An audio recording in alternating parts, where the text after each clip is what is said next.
Oi, gente! Muito boa noite, bem-vindos à terceira noite da 26ª Semana Acadêmica dos Cursos de Comunicação Social da Unisc, que neste ano tem como tema Comunicação para uma Indústria Criativa. Eu sou John Kercher Machado e estou com vocês ao longo dessa semana. Bem, a SEACOM está sendo transmitida através das páginas do Facebook dos cursos de comunicação da Unisc. Então já vai se preparando para mandar perguntinhas por lá, beleza? E lembrando que na sexta-feira acontece a 10ª edição da Mostra em Cartaz. O evento promove filmes produzidos pelos alunos de produção em mídia audiovisual e vai acontecer no Auditório Central. Os filmes e debates também serão transmitidos ao vivo nas páginas dos cursos de comunicação social da Unisc TV, através do Facebook e no canal 15 da NET, a partir das 19 horas. Bom, o tema dessa quarta-feira são os novos modelos de negócios na comunicação. E para debater o assunto, contamos com a presença de 3 convidadas especiais: Lara Azevedo, Amina Saad e Milena Rocha. Começo a apresentação da Amina Saad e Lara Azevedo, as fundadoras da Nós, uma rede de fazedores e criativos espalhados pelo Brasil. Amina Saad é pesquisadora de cultura e tendências comportamentais, atriz, artista e diretora criativa da Nós. Foi finalista no South by Southwest Festival, na categoria Ativismo Social. Ganhou 3 Cannes Lions, um El Rocco, entre outros. Foi realizadora e curadora do TED São Paulo, onde curou artistas do Brasil e da América Latina para o palco do TED da Califórnia. Foi realizadora do Festival de Curtas Internacionais Future Shorts Brasil, no MIS em São Paulo, em São Paulo. Em 2020, trabalhou como curadora no Festival de Artes Digitais Multiplicidade, no Rio de Janeiro. Já Lara Azevedo é pesquisadora de cultura e tendências comportamentais, diretora criativa e artista visual na Nós. Trabalhou como estrategista e pesquisadora em grandes grupos, Ogive, Low, Publicis London e Flag CX. Ganhou o prêmio Estadão com a monografia Marketing de Entretenimento. E desenvolveu diversos projetos de impacto positivo. Pesquisa e atua em movimentos contemporâneos de lifestyle dentro da moda, arte, música e tecnologia. Em 2020, mergulhou em grandes articulações que usam a tecnologia como potencializador e viabilizador. A Protege Brasil, que teve apoio do Google. Se trata de uma plataforma de articulação voltada aos efeitos da Covid-19, que ganhou inúmeros prêmios internacionais, e o Brasil Immersive Fashion Week, primeira semana de moda imersiva na América Latina, que explora os potenciais da tecnologia com a comunidade criativa Latam. Passamos a palavra para as nossas convidadas. Muito boa noite, Amina e Lara, bem-vindas. Oi, tudo bem? Boa noite. Difícil essas bios, né, gente? Pelo amor de Deus. É immersive, eu não sei das quantas, é todo nome esquisito. É muito prazer estar aqui com vocês. Eu sou a Lara, a Amina está aqui, minha sócia. A gente preparou uma apresentaçãozinha, né, para a gente falar um pouco do que a gente faz e por que a gente está aqui. A gente, enfim, eu não sei como é que... Acho que o projeto agora, a gente começa a falar, ou a gente...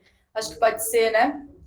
Acho que eu vou projetar aqui, para daí a gente já tem um slide. Gente, muito prazer estar com vocês. Enfim, nasci no Rio Grande do Sul, já estou longe daí, já faz uns 15 anos, mas conheço Santa Cruz, uma galera maravilhosa. Essa universidade sempre trouxe muita gente, assim, bacana.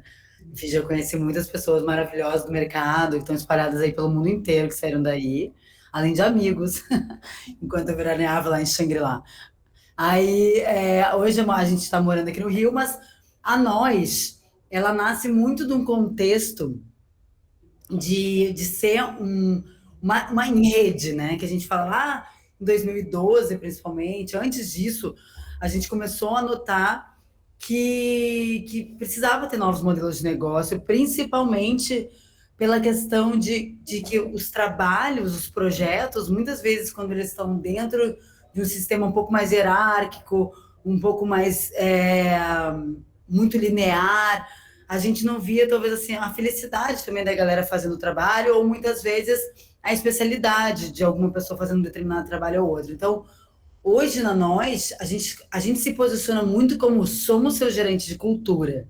O que isso quer dizer, né? É um território de comunicação, então eu e a Lara, a gente vê muita comunicação, só que ao mesmo tempo a gente se apaixona também pelas artes, pela cultura. Então, a vida inteira, que nem eu estava falando antes, assim, a Lara fazia trabalhos de cultura e de impacto social no paralelo, enquanto fazia comunicação, e eu também trabalhava muito com cultura, muito com entretenimento, festivais, shows também no paralelo, e com a comunicação. E aí, quando a gente se conheceu, a gente quis fazer muito um lugar onde ele pudesse ser híbrido, onde a gente pudesse trabalhar a comunicação através de um olhar de cultura.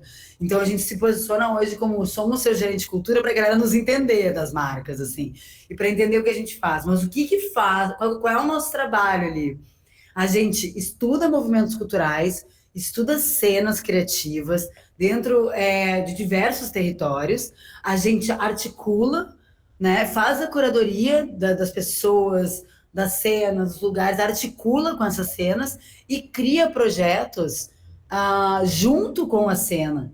Cria concepts que a gente conecta muitas vezes marcas e projetos de cultura. Então tem esse lugar da gente ter muito uma visão que tem projetos autorais que a gente faz de cultura e tem muito conectado à comunicação e tem projetos que a gente faz conectados a marcas, assim. Só que quando a gente chega na marca, a gente fala, a gente é teu gerente de cultura, para eles tentarem entender que a gente está estudando cenas, articulando e criando. Então, nossas skills, assim, tem uma coisa que eu acho muito interessante, pensando em novos modelos de comunicação de trabalho, é que teve um momento da vida ali que ser múltiplo, ou ter uma personalidade mais híbrida, era algo que atrapalhava muito, né? A pessoa não tem foco, tem que ser especialista. E a gente entendeu que, na verdade, até agora com a galera Gen Z, que é todo, né, enfim, os alunos de vocês, com certeza uma geração até mais nova do que a gente, que é millennium aqui, apesar de a gente estar sempre no rolê, que existem muitas coisas, a gente tem muitas paixões, a gente quer fazer muitas coisas acontecerem, e a gente pode, sim, conectar e misturar repertórios e narrativas, principalmente descentralizar narrativas.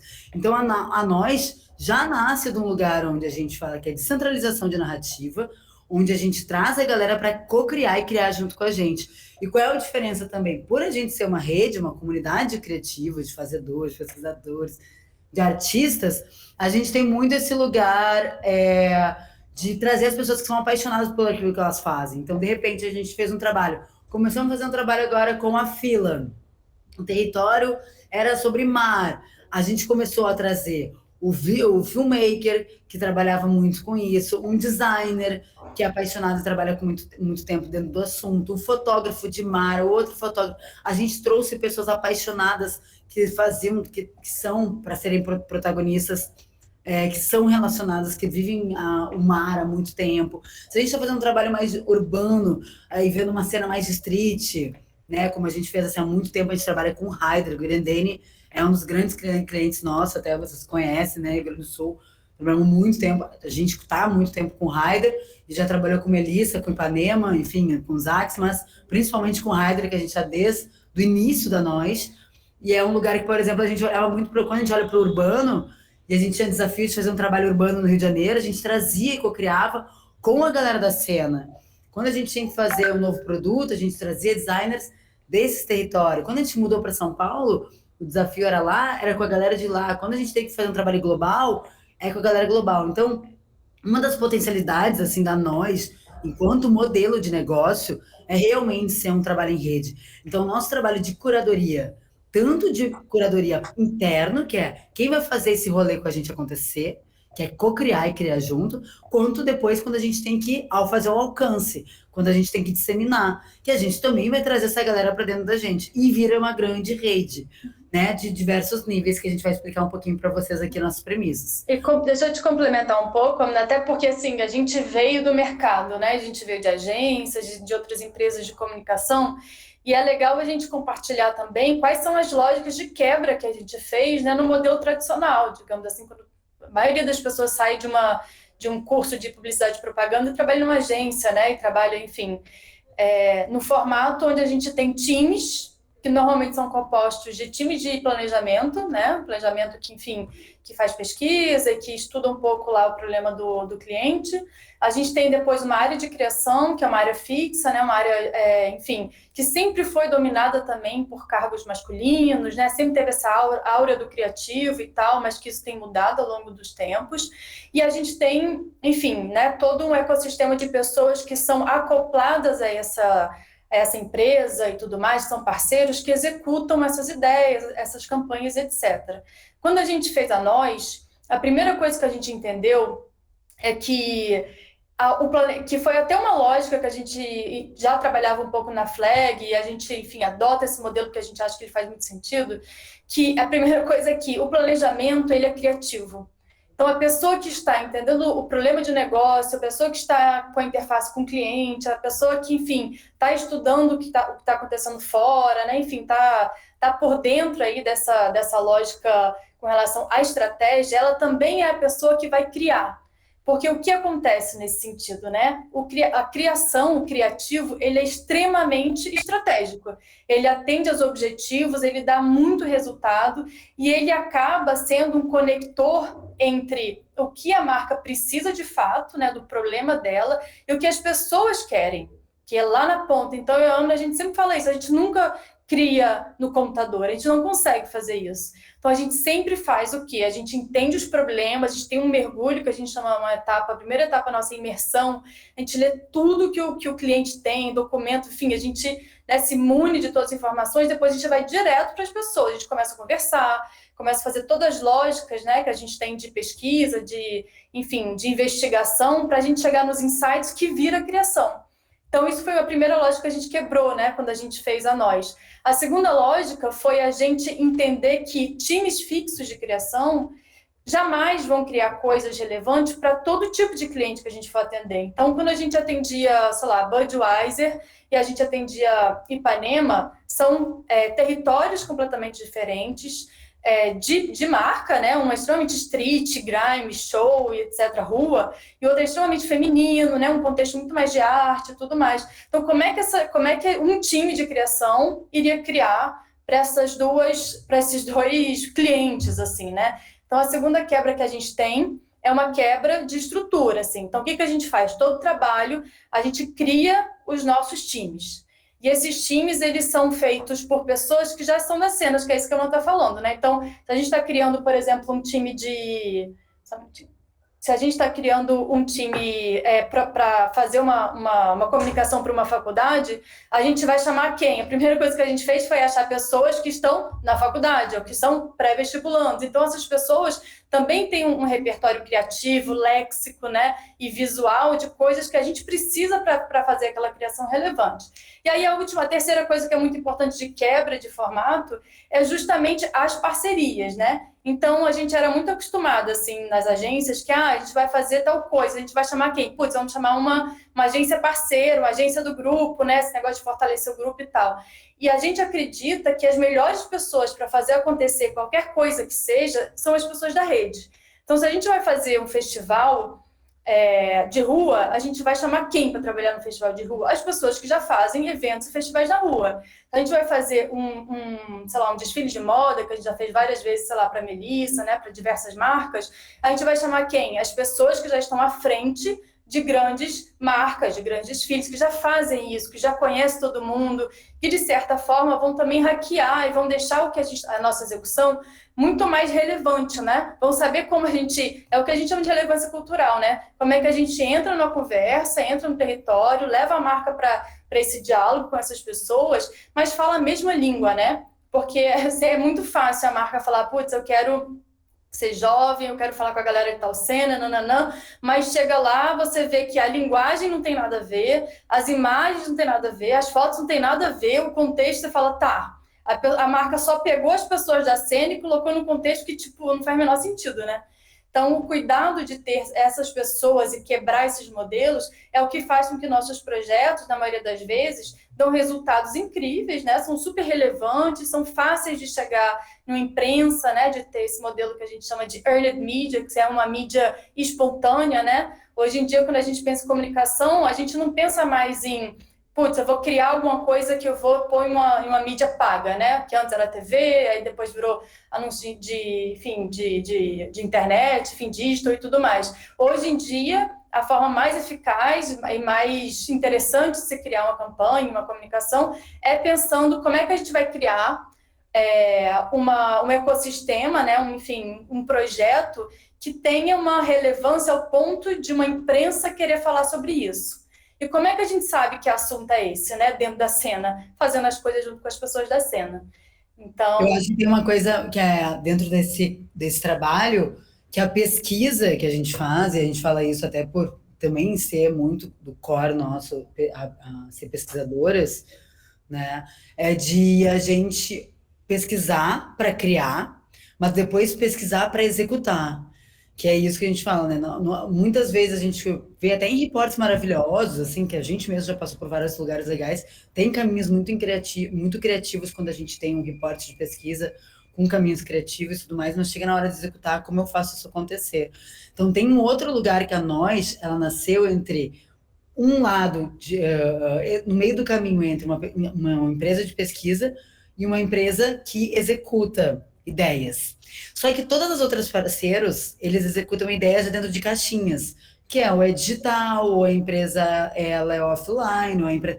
E a gente, como se posiciona como gerente de cultura, a gente é parceiro do território com quem está criando aquele trabalho. Então, se a gente está sendo chamada por uma área de sustentabilidade de uma empresa, a gente vai trabalhar do lado dela. Se a gente está sendo chamada pela área de produto de uma empresa, a gente está falando. Se a gente está sendo chamada por uma área de comunicação, que faz programas, filmes, a gente vai estar com essa galera. Então, existe uma coisa também bem interessante nesse trabalho, assim, acho que como modelo, também trazendo o ponto que é do assunto aqui hoje, é que a gente tem esse lugar também a galera entende que a gente entende da galera e a gente vai propor um projeto, não porque eu vou propor um projeto digital, porque eu sou digital, ou eu vou propor um festival, porque eu trabalho com experiência de marca e eu vou propor porque eu ganho grana em cima de experiência de marca. Eu vou propor um projeto de conteúdo digital, porque aí é o meu território, eu vou criar um de relacionamento, porque é o meu território. Então, como a gente não está em caixinha nenhuma, existe até uma certa confiança de quem está com a gente, tipo, cara, eu tenho essa questão, eu queria estar com essa galera, eu quero fazer algo muito relevante, eu acho que eu tenho esses assets para trabalhar, eu tenho um festival, eu tenho uma televisão, eu tenho um espaço, eu tenho um lab, eu tenho um monte de coisa que eu não sei como conectar tudo isso. Eu tenho um monte de canal de comunicação, tenho um lab, eu quero fazer um monte de coisa acontecer, mas eu tenho esse público e o que eu posso criar? Que concept é esse? Que ideia é essa? Então, existe esse lugar da gente falar assim, cara, a ideia pra gente, ela nasce muito verdadeira nesse lugar. E como a gente também vem da área de arte e cultura, também traz um pouco dessas narrativas, assim, de sair também de um território que olha, a gente fala que a comunicação, a gente até porque a gente é filha da Flag e da Box, né? Então, a gente já é também muito alternativa nesse sentido. Imagina, quando entrou na comunicação, a Boxer 24, a Live Era, a Flex CX já eram diferentes. A gente ainda quis fazer um pós eles, que já são muito massa. Então, isso também é interessante quanto modelo de negócios, que a gente também participou de lugares que também criaram novos modelos. São criadores de novos modelos de negócio o tempo inteiro, né? Tanto a Flag quanto a Box. E a gente é filha disso. Assim como as pessoas que trabalham com a gente hoje, tem vários outros negócios e business muito mais novos do que a gente, porque também tem esse lugar de acelerar naturalmente internamente. Então, a questão também de trabalhar em rede, pensar que todo trabalho, projeto também pode ser um negócio, isso é interessante, porque daqui a pouco uma ideia vira uma plataforma. A gente teve projetos que já viraram produtos para sempre, outros que viraram plataforma, outros que uma pessoa que trabalhou com a gente pegou o projeto e ela mesma ela abriu uma empresa daquele projeto. Então, é muito interessante o quanto isso também vira borbulha muito ideias, né, e criações, porque é um lugar fértil também de troca, porque tem diversidade, que é um dos pontos muito importantes aqui. Agora, acho que a gente passando. E a gente acaba com essa lógica, né, de ter pessoas e ter esse ecossistema em rede, que a gente entrega justamente, independente do formato, sempre um olhar de relevância cultural, né, porque significa que os projetos são feitos com as pessoas, então, naturalmente, eles são relevantes na cena que a gente está atuando, no ecossistema do território, né, que a gente está atuando, muita direção criativa, né? De filmes, de fotos, de desfiles, de festivais, curadoria e tudo mais, branding, enfim, tudo isso que a gente faz dá esse olhar para qualquer tipo de projeto, né? Que a gente consegue trazer influência, propósito, relevância para todo tipo de projeto que a gente vai fazer. E aí eu vou até passar aqui um pouco dos slides, a gente até, para ser mais rápido, mas relevância cultural, que é muito core do que a gente faz, é o resultado da conexão da marca com os movimentos de cultura que dialogam com seus valores e desejos de futuro. Então, é um pouco do resumo disso que a gente está falando, assim, né? Relevância cultural dentro de tudo que a gente faz. Nosso modelo a gente cria coisas, independente de que coisa é essa, né? Se é isso que a Ana está falando, se é digital, enfim, se é um desfile, etc, etc. Mas a gente cria sempre com o olhar de relevância cultural. A gente pode ter certeza que a gente vai criar um livro, vai ser um livro que é relevante na cena que a gente está atuando e tudo mais. E como é que a gente faz isso? Conectando justamente o nosso projeto ao que as pessoas querem, né? Ao que a rua quer. A gente até brincava antes que a gente é janela da rua, né? Que é como uma forma, enfim, das marcas alcançarem um pouco do que está acontecendo na vida real, assim, né? De fora. E a gente, o tempo, gente, vamos nos avisando do tempo, que é de deixar, nós já ficamos aqui durante, enfim, 5 horas. Mas a gente tem algumas premissas, assim, super papo reto também. Vou falar o primeiro, Amina, depois se você quiser. Não, pode ir seguindo, eu acho. Pode ir seguindo todos eles falando rapidinho, depois a gente... Tá, a gente tem essa primeira coisa também até... voltando de novo nesse ponto, não, então, poderosos storytellers vêm da cultura de histórias de verdade. Então, no momento que a gente tem os planejamentos criando a partir do momento... Só um minuto. A partir do momento que a gente tem as criações vindo das pessoas, a gente tem storytellers, histórias e ideias que são extremamente poderosos, né? Então, acho que isso é um core do que a gente faz. Tudo que a gente faz, a gente fala, tem uma etapa de pesquisa, de estudo, que para a gente é imprescindível, né? As nossas ideias não vêm da nossa cabeça, assim, por acaso. Vem da conexão, do que a gente escuta, das histórias que a gente lê, enfim, legenda de todos os posts, como as pessoas falam no TikTok, tudo isso pra gente é insumo pra gente saber o que as pessoas querem, né? Enfim, o que tá de mais legal acontecendo por aí. Isso aqui, ó, a gente chama, até passando super rápido, assim, né? Porque a gente não dá tempo de explicar, mas DNA cultural é uma entrega muito importante que a gente faz para as marcas. Então, o DNA cultural, ele é como se fosse um complemento ao brand book, ao famoso brand book das marcas, né? Então, as marcas sempre criaram um documento que pauta quem são as marcas. Tom de voz, né? Persona, por onde essa marca, se fosse uma pessoa, gostaria de ir, as cores, etc, etc. E a gente entendeu que ótimo ter um documento autocentrado, né? Entender o que a marca é e tudo mais, isso é muito relevante. É quase que uma terapia, assim, né? Você se conhece. Mas você, nesse documento, ainda não é capaz de conhecer os lugares do lado de fora, né? Que lugar é essa pessoa? O que está acontecendo do lado de fora dessa persona, desse grande brand book, né? Então, a gente começou a fazer esses documentos que basicamente pautam as marcas nos territórios relevantes que aquela pessoa pode explorar.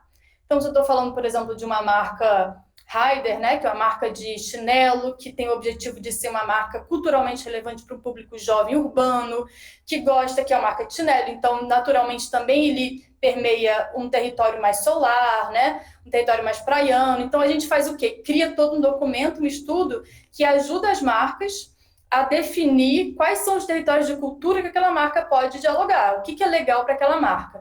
Então, isso ajuda a gente a criar as estratégias do ano todo, né? Então, você sabe, eu vou dedicar esse lançamento para conectar com as pessoas do território urbano, com essa galera. Depois, no segundo semestre, eu tenho o lançamento de tal produto, que eu vou aproveitar e vou me conectar com o território solar, porque é um chinelo de dedo. Então, eu consigo fazer isso. Então, tudo a gente ajuda um pouco a clarear quase que o mundo, assim, cultural, né? O que se pode fazer, o que está quente esse ano. E são documentos datados, né? Porque a cultura ela é super dinâmica. Ela se atualiza o tempo todo, enfim. E traz para a gente novas lógicas. Todos os anos a gente volta e faz isso, tá? Mas esse ano, onde é o centro cultural do Brasil, né? Então, a gente já passou por todos os centros culturais desde que a gente começou com o Rider. Desde que a Nós nasceu, em 2016, o Rio de Janeiro, ali no fim do todo o período das Olimpíadas, etc., era o lugar mais hot do Brasil, é onde saíram os melhores artistas, onde tinha os maiores shows, todo mundo tinha, nossa, Rio de Janeiro, Rio de Janeiro, Rio de Janeiro. Corta, um pouco depois, o Rio de Janeiro entrou todo nessa, né, falência cultural, enfim, aquela doideira toda de governo, e a gente passa a ver uma cena urbana da moda, uma cena urbana da música, que já era muito forte em São Paulo, também crescer em outros territórios de São Paulo, né? Então a gente vê que isso volta um pouco para São Paulo, mas ao mesmo tempo o território solar é ocupado por Salvador. Então a gente vê que todo mundo de legal, basicamente, que chega no Sudeste, vinha da Bahia, né? Então assim a gente começa a falar, putz, então o DNA cultural de uma marca de 2016, 2017, 2018 não pode ser o mesmo, né? A gente precisa atualizá-lo, a gente precisa sempre trazer o que está mais fresh, porque as coisas é assim mesmo, né? Vai mudando, vai se tornando mais... vai, enfim, né? Guiando para cá, guiando para lá, depende de todos esses contextos culturais, econômicos, sociais, né? Do que está acontecendo ao nosso redor. A própria descentralização das cidades. A gente sabe que hoje o interior, e tanto o urbano, ele está muito mais no interior, é muito mais urbano, as cidades são muito mais naturezas.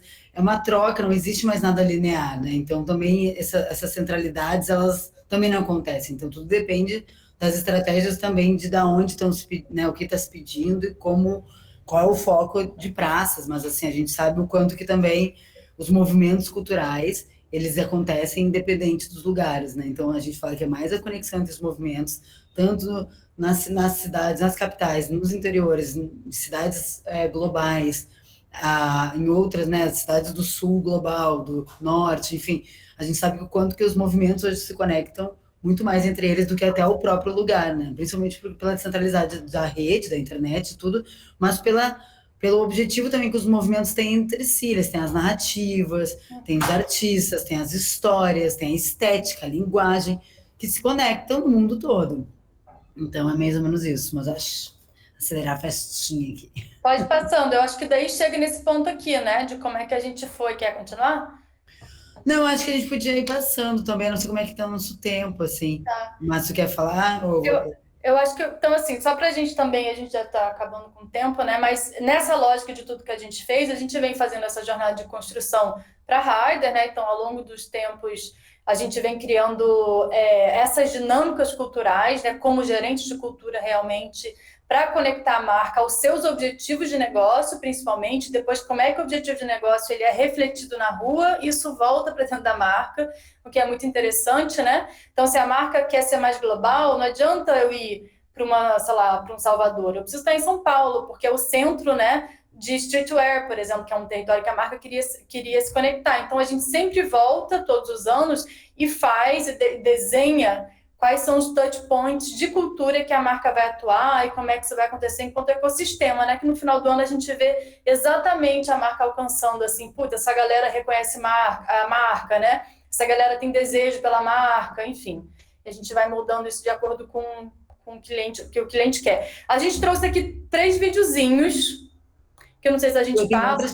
Né? A gente tem outros clientes também, a gente tá falando de Haider, que também vocês conhecem mais, assim, mas a gente tem muito outros que se desse tempo a gente vai trazer aqui mais para mostrar para vocês. Vamos mostrar alguns videozinhos. Podemos mostrar até esse fila aqui, talvez, que é um trabalho que a gente fez durante a pandemia e tal, onde a gente criou para eles, bem no início da pandemia, assim, né? Eles tinham um desafio de estar lançando um monte de linha outdoor e, enfim, foram surpreendidos, né, por um momento pandêmico, onde ninguém podia sair. E a gente estava com esse desafio de criar uma plataforma para eles, que seja uma plataforma que fosse uma plataforma cultural. Então, a gente criou uma plataforma chamada Terras que Habitamos, para a gente levar a marca a habitar, né, diferentes terras, diferentes ecossistemas a cada lançamento, para a gente, de certa forma, conseguir estudar cada território, né, e mergulhar nas pessoas daquele território. Então, o primeiro lançamento foi Aquatine. Então, a primeira terra que a gente foi ocupar foram os mares, né? E para a gente construir esse trabalho, a gente fez toda a leitura cultural, saber o que estava acontecendo, o que tinha de relevante, quais eram as tensões, né? Então, existem várias tensões nos esportes, né? Eu acho que as Olimpíadas agora recentes mostraram muitas delas, né? Como saúde mental, como o poder da mulher nos esportes, né? como a questão da raça. Então, tudo isso foi muito... E isso aqui veio antes desse olhar das Olimpíadas, só que a gente já estava antenada nessas tensões, né? Então, a gente criou toda uma estratégia, fez a direção criativa para uma plataforma que convidava, enfim, 2 pessoas, são pessoas que têm um destaque grande, que têm um destaque, né, em seus meios, digamos assim, mas não eram tão famosas ainda, só que a gente via grande potencial discursivo, né, sobre a temática em si, era muito legal para a gente explorar.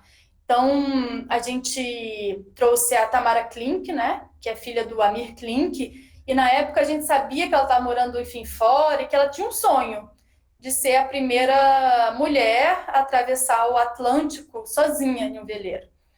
E, enfim, a gente começou a pesquisar e etc. Tinha várias outras pessoas, irmãos, a gente falou, cara, vamos apostar, porque essa mina vai explodir, é um tema muito importante, é um território muito masculino, né? Muito difícil ver mulher fazendo isso sozinha, né? Pelo perigo, etc. Apesar, né, das nossas grandes campeãs olímpicas aí serem mulheres dentro da vela e tudo mais. Mas a gente, enfim, dentro dessa questão da mulher, a gente quis trazer uma pessoa que a gente estava entendendo que tinha um potencial de crescer e de trazer um certo barulho. E aí a gente fez 2 filmes, né? Tanto dela quanto, enfim, outro filme que depois a gente fala, mas vou passar aqui o filmezinho, depois a gente fala mais, né? Imagino um pouco disso para quem tiver dúvida, mas só passando aqui. Acho que os sonhos, eles vêm antes da gente saber que a gente tem sonhos. Foi um pouco dar-me conta de que as coisas... Ué? Que isso? Ficou... Peraí, Enquanto gente. tá mostrando aí, eu só vou falando, Lara, enquanto coloca, que nesse caso aqui a gente tem a Tamara, mas essa até linguagem, né, de comunicação mesmo, para vocês verem, a gente tenta sempre trazer protagonistas, aí tem as linguagens, nesse caso aqui a gente usa meio que a poesia, depois a gente também com o Vitor, que também é um surfista, a gente conta de uma outra forma, tem uma questão da poesia, então tem uma linguagem, tinham várias câmeras aqui, tinha câmera no mar, tinha câmera de cima de outdoor, a gente tinha fotógrafos de mar, a gente tinha uma galera que era de streetwear, quando era para trazer mais um olhar de moda, e a gente tinha uma galera mais do mar, para trazer a narrativa nesse mergulho, assim como esse outro que a gente mostrou antes, era uma série com movimentos culturais que a gente fez para a Ryder, e cada um deles a gente fez com a galera em cada uma na sua cidade. Cada um tem uma linguagem diferente, porque a história deles tem a ver com a linguagem. Então, a gente não consegue adentrar muito a cada uma delas, mas se vocês notarem depois em cada projeto nosso que a gente faz, eles são muito diferentes exatamente por isso, porque essa questão da equipe e até de como a pessoa conta, né, quando a gente escolhe os protagonistas para estarem juntos, ou mesmo num festival de música, a gente faz o line-up a partir de movimentos culturais, a gente não faz uma lista de galera que vai entrar, a gente fala, dentro das artes, quais são os movimentos e esses movimentos, quais são os artistas, num palco, como eu faço isso, até a parte de cenografia desse lugar, cada espaço ele é um movimento, cada espaço ele tem uma história, né? Então tudo conta histórias, sejam verbais, estéticas, de imagem ou até de narrativas, quando a gente traz as pessoas mesmo para falar no seu lugar, com as suas histórias. Posso passar? Acho que coloco o da Tamara. Tá. Acho que os sonhos, eles vêm antes da gente saber que a gente tem sonhos. Foi um pouco dar-me conta de que as coisas que eu já fazia, que pareciam tão diversas e esparsas, todas me conduziam para isso. A minha relação com o mar, ela é mais antiga do que a minha própria existência, eu acho. Eu percebi que eu queria ser navegadora quando eu já era. Não sei se é tanto o mar que se transforma na viagem, talvez seja mais como a gente se coloca nessa viagem, que transforma como a gente vive no mar. Acho que quando a gente navega, a gente tem uma relação diferente com o tempo. O tempo, o relógio não importa mais, importa o tempo das ondas, tempo das tempestades, das calmarias, do nosso tempo que a gente criou e que por tanto tempo orienta a nossa vida, ele não importa mais. O nosso imaginário do que é o mar e a navegação, ele é muito masculino. Faz tantos anos que eu sonho ocupar esse lugar de mulher navegando num barco e parecia tão assim, impossível e eu não sou uma exceção, eu sou só mais um exemplo de que é possível.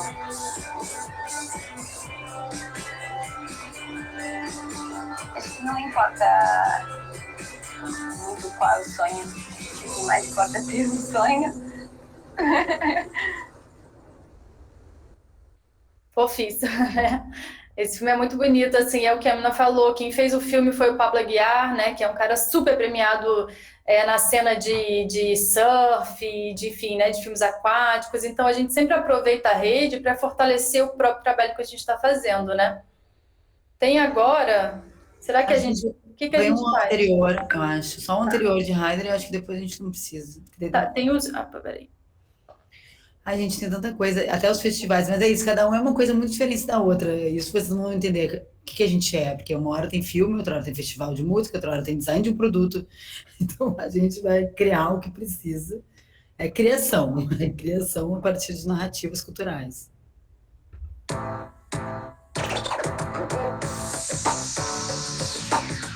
Eu sou muito otimista, eu acredito que tudo vai dar certo. Eu sou de peixe, já começa por aí. Então o sonho vai além, vai, passa do universo. Só que eu acho que assim, se o sonho é de graça, eu não tenho porquê, não vou sonhar com isso. Vou sonhar, a cabeça é minha.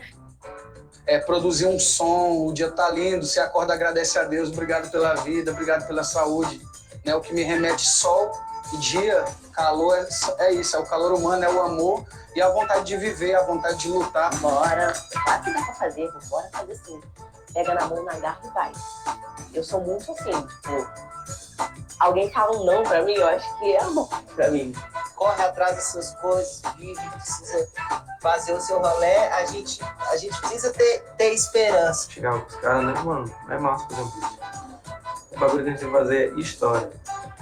Se a gente fizer história, acabou. Bem, a gente ainda tem outro. Tem diversos, enfim, né? Coisas com a Bud, com a Melissa. Só que eu acho que a gente pode passar a FAP, e é o último trabalho que a gente fez agora, né? Que foi justamente um trabalho de plataforma de cultura, assim. Então foi. A gente leu a categoria como um todo, entendeu quais eram principalmente os buracos, assim, né? Entendeu as fortalezas que a FAP tinha, que é esse cliente aqui nosso no momento, e a gente simplesmente fez nesse trabalho um olhar de trazer de dentro, né? A gente entendeu quem são as pessoas mais aspiracionais hoje para alguém que vai entrar na faculdade. É um ex-aluno que está na capa de não sei das quantas, é o fulano. A gente falou, não, as pessoas mais aspiracionais são os pares, é com quem ele vai estudar, são as pessoas que estão fazendo coisas incríveis e que estão do seu lado, né? Então, a gente criou toda uma campanha, enfim... E uma plataforma como um todo que vai o tempo todo agora trazer mais essa conexão, de trazer que a galera foda é a galera que tá ali dentro. E principalmente... Com uma pessoa de Gen Z, isso quer entender novas linguagens, novas estéticas, está tudo aí dentro. E é uma questão de articulação, de conversa, de pesquisa. Quando a gente começou a falar com 1.000 e poucas pessoas, falou, gente, tem muita gente maravilhosa aqui dentro, a gente precisa... Só falar para todo mundo se conhecer. A questão do network, assim, a rede é a coisa mais importante que a gente tem quando a gente entra numa universidade, né? Que é com quem que eu vou trabalhar, com quem que vai ser meu cliente, quem que a gente vai ser amigo, quem que eu vou casar, ter filho, tipo, muita coisa, um momento muito importante da vida. E a gente começou a fazer, e a gente olhou muito para fora também, universidades de fora, que tem um olhar muito... que ostentam muito os trabalhos dos alunos, não trata os alunos como paternalistas, sim, como um lugar de aqui estão os talentos que é da cidade, que é um legado social, cultural, para todo mundo estar aqui dentro. Então, e abrir cada vez mais a universidade com a cidade e com o mundo, né? Mas esse aqui é só o filme, a gente tem toda uma plataforma de cultura que vai ser executada. E eu acho que o interessante dessa plataforma de cultura é que a gente identificou um problema, né? Que por ser uma faculdade reconhecidamente como cara, ela é uma faculdade também majoritariamente branca, né? Então, a gente, dentro dessa plataforma de cultura, a gente colocou também como sendo uma ação e quase que um direcionamento estratégico para eles, começar a ter editais para outras pessoas conseguirem entrar, né?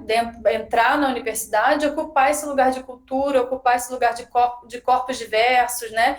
De cabeças diversas, né? De um ambiente, enfim, mais acolhedor para qualquer pessoa que queira estudar. Então, a gente criou um grande chamado, um chamado do vestibular, que é esse chamado para essas pessoas ocuparem a FAAP, mas também a gente vai, no final do ano, abrir esse edital, um edital que vai premiar as melhores ideias, melhores projetos e premiar essas pessoas também a estudarem com bolsa 100% na universidade, né? Então, isso foi também um grande feito, assim, né? Uma grande vitória que a gente teve quando a gente também, enfim, né, consegue, de certa forma, mudar um pouco o escopo até do negócio dentro dos trabalhos que a gente faz. Essa questão da diversidade narrativa é muito importante para a gente. Assim, eu, né, sou filha de palestino, Lara também veio do Mato Grosso. Ainda a gente tem uma questão que todo o nosso trabalho, a maioria da galera, todos os trabalhos até do início, a maioria era o contrário, a maioria da galera era preta, a gente não, assim, é muito natural. Coisas que não aconteciam no mercado pra gente sabe? Tanto que quando a gente nasceu com a Nós, muita gente olhou e falou assim, gente, mas que estavam tentando botar a gente numa caixinha de dizer que tipo de empresa era, enfim, foram dados nomes, assim, diversos nomes diferentes, até um pouco preconceituosos, porque a gente era descentralizado, era uma coisa que talvez hoje está muito mais natural, há 7 anos atrás não estava, assim, quando pega nossos trabalhos, quando pega nossos filmes, e isso, né? A gente desde o início conhece uma galera incrível do cinema, uma galera incrível o Brasil, a galera mais fantástica é o brasileiro, e muitas vezes o Brasil não reconhece o verdadeira criatividade que é o brasileiro, né? Reais, assim, tipo, que são muitas vezes, enfim, a gente está numa grande crise aqui, eu acho, de estética, né? A crise no Brasil é uma crise estética também. Uma crise estética, de linguagem. Então, a gente precisa também agora, com essa nossa responsabilidade de comunicação, como trazer novas estéticas, novas linguagens, e também saber traduzir né, as coisas para que a gente tenha menos confusões que estão acontecendo. Confusões pesadas. Inspiramos pessoas a perseguirem suas paixões. Pessoas visionárias que buscam novos horizontes. Olhares criativos que reinventam lugares. Pessoas expressivas que investigam, transformam, desafiam métodos. Conectamos ideias empreendedoras e multidimensionais. Sustentáveis, potentes, expandidas. Criações que geram negócios. Negócios que formam o futuro. Buscamos pessoas que transformam o mundo de hoje e o de amanhã. Reimagine o futuro. Reimagine você. Inscreva-se. Vestibular FAAP.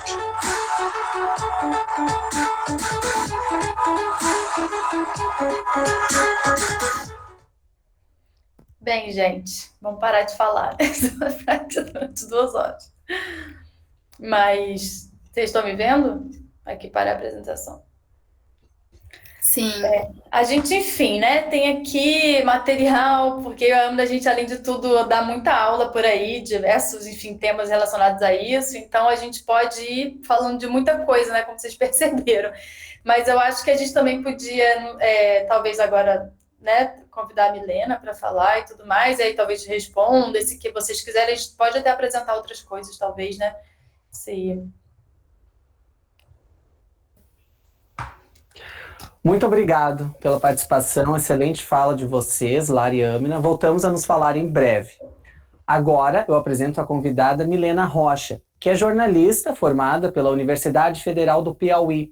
Atua como realizadora audiovisual com o Coletivo de Cinema Independente, atuando no semiárido brasileiro com a experimentação audiovisuais a partir de vivências coletivas e acessíveis, como produções exibidas na TV Globo, Canal Futura e festivais de cinema, por meio de editais e laboratórios. Atualmente, se dedica na montagem do filme Lab Amazônia, além de estar em processo de finalização do curta Tempo de Pipa, do Padre Humberto. E também, em parceria com o Canal Futura, dirige e produz Desconectados, Aquilombar-se e A Linguagem Própria. Passamos a palavra para a nossa convidada palestrante. Muito boa noite, Milena. Bem-vinda. Ei, boa noite, gente. Ai, tô toda apaixonadinha aqui. Vocês são muito boas. Arrasaram. Vamos já fazer coisa junto, menino. Já amamos aí. Caiu na rede. É isso aí. Eu vou projetar aqui, mas é isso também. Eu vou tentar gastar pouco tempo de fala para a gente ter tempo para fazer as trocas. Então, gente, eu vou trazer mais dessa perspectiva do coletivo Labicine, porque a minha atuação é bem ligada ao coletivo. A gente começou a fazer tudo na universidade. Boa parte das pessoas do coletivo estudaram jornalismo, estudaram artes visuais ou direitos ou outros cursos na Universidade Federal do Piauí, ou estavam conectadas à universidade num dado momento da vida. E aí relembro até o que as meninas foram falando, né? A universidade é essa fase muito intensa, onde a gente consegue ter algum tempo para experimentar sem cabresto, sem amarras, sabe? Onde a gente pode experimentar sem tantas amarras, porque também não se tem tantos financiamentos, né? Então não se tem tanto dinheiro em jogo, se tem mais o nosso tempo gasto.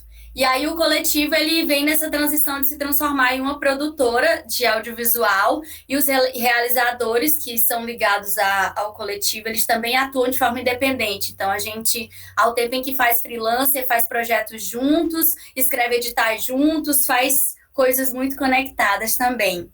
Então, a gente é esse grupo de realizadores e realizadoras que se localiza nessa fronteira entre o Piauí e o Maranhão, no Nordeste brasileiro, e aí a gente parte desse lugar de conexão com o lugar que a gente vive, né? Então, as nossas produções são atravessadas pelos sotaques, pela vivência, pelo artesanato, por tudo que a gente vive de regionalidades que fogem do estereótipo que a gente tenta até desconstruir, mas um Brasil de dimensões continentais, em que a mídia diz para muita gente do Brasil o que era o Nordeste, a gente vai pouco a pouco também mostrando que esse Nordeste é muito mais diverso do que parece, sabe? E aí muito conectado a esse lugar de escolher um método de trabalho também. Então, já que nós somos realizadores que começamos a experimentar na universidade, depois nos ligamos para trabalhar e para se manter dessa criação, nesse calor da criação a gente meio que vai se dividindo metodologicamente em núcleos, né? E aí me identifico muito com as falas das meninas, porque elas falam que nem todo mundo pode cuidar de todos os clientes. Com a gente também é assim. Então, tem gente que está em 3 núcleos nossos de produção, tem gente que está em 2, tem gente que está em só 1. Então, a gente parte desse lugar de que gosta muito de audiovisual, trabalha com isso, estuda isso, mas vem desse ambiente em que não se tem faculdade de cinema, por exemplo. Então, tudo que a gente aprendeu e aprende foi muito naturalmente, ou seja, fazendo mesmo, experimentando e criando. E aí, a gente sempre se dividiu em núcleos. Então, esse núcleo cuida do Tempo de Pipa, esse do Mulheres de Visão, esse do Pranto do Artista, e aí cada núcleo cuida de um filme. E aí, às vezes, vai ter pessoas que estão em mais de um núcleo, ou às vezes vai ter pessoas que entram só na finalização, ou entram na criação, na pesquisa, e por aí vai seguindo. Mas muito desse lugar de que a gente fica à vontade também para criar de onde a gente está. E aí, o que pauta, assim, a nossa construção é muito isso, assim, o registro que liga a memória e a disputa de narrativas. Então, a gente acredita o tempo todo que está criando nessa fronteira Piauí e Maranhão, no Nordeste do Brasil, pode nos levar a criar coisas conectadas com a Amazônia, com o semiárido, com o Cerrado, sabe? Diversificando esses olhares, mas partindo desse nosso lugar de que a gente também está disputando narrativas com o nosso próprio olhar e jeito de fazer. E gosto até de trazer essa foto, que é de uma cena de bairro, assim. E quando as meninas falam que não criam só no computador, a gente também é assim. O nosso processo de criação vem de vou tomar um suco no seu Abraão e encontro esses senhores jogando e imagino que tem um filme que eu estou escrevendo e que tem uma cena dessas. Ou estou escrevendo, sei lá, essa semana atrasada, estava escrevendo um roteiro de um vídeo institucional e tinha uma cena em que os entrevistados, todas as pessoas, os personagens, eram filmados na frente de suas casas, sentados, sabe, na porta.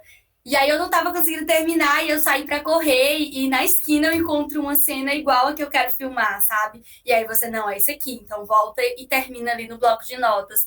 Então o nosso processo criativo, ele também parte muito da vivência. Então, até daquela lógica ainda do jornalismo de que a gente nunca desliga. E, de fato, a gente nunca desliga. A gente está o tempo todo, o que a gente está vivendo ali vai atravessar o nosso contexto de produção mesmo, o nosso contexto de criação dos trabalhos. E aí a gente foi se afunilando para se dividir em mais ou menos assim num tripé, né? A gente fala que a gente é muito câmera na mão, mas tem um tripé de sustentação. E como a gente aprendeu tudo praticamente que a gente sabe, que vem aprendendo até hoje naturalmente, assim, de forma de experimentação e fazendo junto, era muito assim, a Oliver tinha um roteiro e queria rodar. Aí quem topa estudar essa temática e fazer a fotografia? Quem tá afim de descolar uma casa no centro para ser o local, a locação inteira desse filme? Aí quem tá aí disponível e com tempo para conseguir equipamento emprestado e fazer o som. Então, boa parte dos mais de 30 curtas que a gente fez, misturando aí com videoclipes, com vídeos institucionais, com longas e curtas, foram feitos assim. A partir dessa fase de pesquisa e estudo, depois da experimentação e depois do cineclubismo, né? Então, a formação, para a gente, ela é algo essencial para que outras pessoas sigam contando suas histórias também. Então, a gente dá muita oficina. Tudo que a gente aprendeu, a gente entende que aprende o dobro quando vai dar uma oficina em algum canto. Então, a gente já deu oficina no semiárido, no Cerrado, na Amazônia, em vários estados do Brasil, em universidades, em contextos periféricos também, que é também desse lugar que a gente vem. Então, muito desse lugar de que a formação é o lugar que a gente vai aprender em dobro, porque a gente está compartilhando ali. Essa imagem, inclusive, é de uma formação que a gente fez no Rio Negro, com indígenas que estavam cobrindo um encontro, assim, de jovens e adolescentes do Alto Rio Negro, assim, São Gabriel da Cachoeira. E aí, dessa viagem, a gente faz o filme Lab Amazônia, que está em processo de montagem. Então, é um filme de estrada, onde os realizadores também são totalmente atravessados por esse lugar de viajantes de baixo orçamento para rodar um filme, dar uma oficina, e aí isso está num processo de montagem. O nosso outro tripé é a realização de fato. Então, a gente vem desse lugar de múltiplo também, né? E por muito tempo eu já fui chamada de uma pessoa sem foco. Você tem que decidir se você vai ser roteirista ou produtora, ou se você vai cuidar de pós-produção e acessibilidade.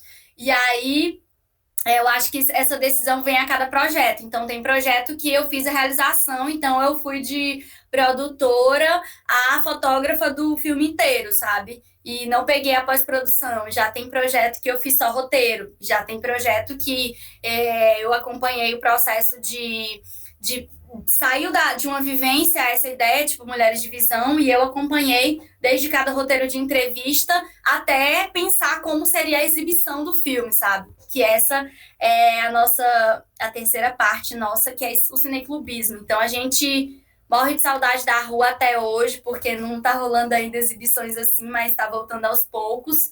Mas a gente sempre exibiu, porque sempre aprendeu também vendo muito filme. Então, por isso que eu falo que eu estava no aula, porque eu estava vendo aqui os filmes das meninas e admirando também. Então, para a gente é isso, é a formação, a realização, que é onde a gente experimenta, e o cineclubismo, que é onde a gente pauta esse nosso lugar cultural também, né? Acreditando que o cinema tem que sair do shopping, que o cinema tem que chegar nas periferias, em todas as quebradas, tem que chegar no interior, nas pracinhas. Então, para a gente, assim, todo filme nosso, ele pode ser exibido em qualquer lugar do mundo e do Brasil, em qualquer canto. A gente libera os filmes assim, pede para a pessoa fazer um registro de como é que foi, mas a ideia é que circule cada vez mais. Então, o cineclubismo é algo muito presente para a gente. E sobre esses realizadores que se reúnem para fazer isso, né? São realizadores da experimentação. Então, a gente experimenta muito. Esse frame é de um filme chamado Álbum de Família, que acabou de ser terminado. E nele é uma performance em forma de carta que eu envio para os meus familiares, inclusive. E aí é muito desse lugar, assim, de brincar com elementos. Essa experimentação, para mim, enquanto realizadora, né? Ela vem muito do lugar de conectar com o berço da minha ancestralidade, inclusive. Então, é rede, é mosquiteiro, é o artesanato de palha, mas tudo isso misturado com o contemporâneo, né? Com como eu vejo o céu hoje, como isso pode se relacionar com as existências de mulheres negras e pardas no Brasil, por exemplo, que tentam redescobrir a sua origem e trazem isso para dentro desse lugar de produção, né? E aí a gente fala que na experimentação a gente está trazendo, seja o nosso sotaque, seja os elementos da nossa cultura, seja esse desejo de futuro e seja essa inspiração para que outras pessoas façam filmes. Então, assim, Álbum de Família faz parte de um projeto meu de inspirar as pessoas que não têm álbum de família a construírem seus álbuns de família, porque a gente sabe, principalmente para as famílias negras e do interior, tem gente que só tem a foto da identidade, sabe? E hoje em dia, com celular, você consegue fazer o filme da sua avó, inclusive. Então, o experimentalismo vem muito desse lugar, assim, de uma imaginação solta, sem cabresto, onde você vai, a partir dos elementos que te povoam, que povoam cada projeto, experimentar o máximo possível. Documentar é o nosso forte, de fato. Então, assim, a gente começou no documentário, o primeiro documentário que foi para um festival nosso, ele foi feito numa matéria, assim, da universidade. E a gente era aquela galera da universidade que falava assim, tem que entregar um trabalho, aí vamos fazer um doc. Tem que entregar um trabalho, aí vamos fazer uma websérie. Tem que entregar um trabalho, a gente estava lá, assim, uns 4, 5, pensando como fazer aquilo a partir do audiovisual, que era o que a gente estava se descobrindo mesmo na precariedade técnica da universidade, fazendo, sabe? E aí, nisso, fazendo com que se tinha.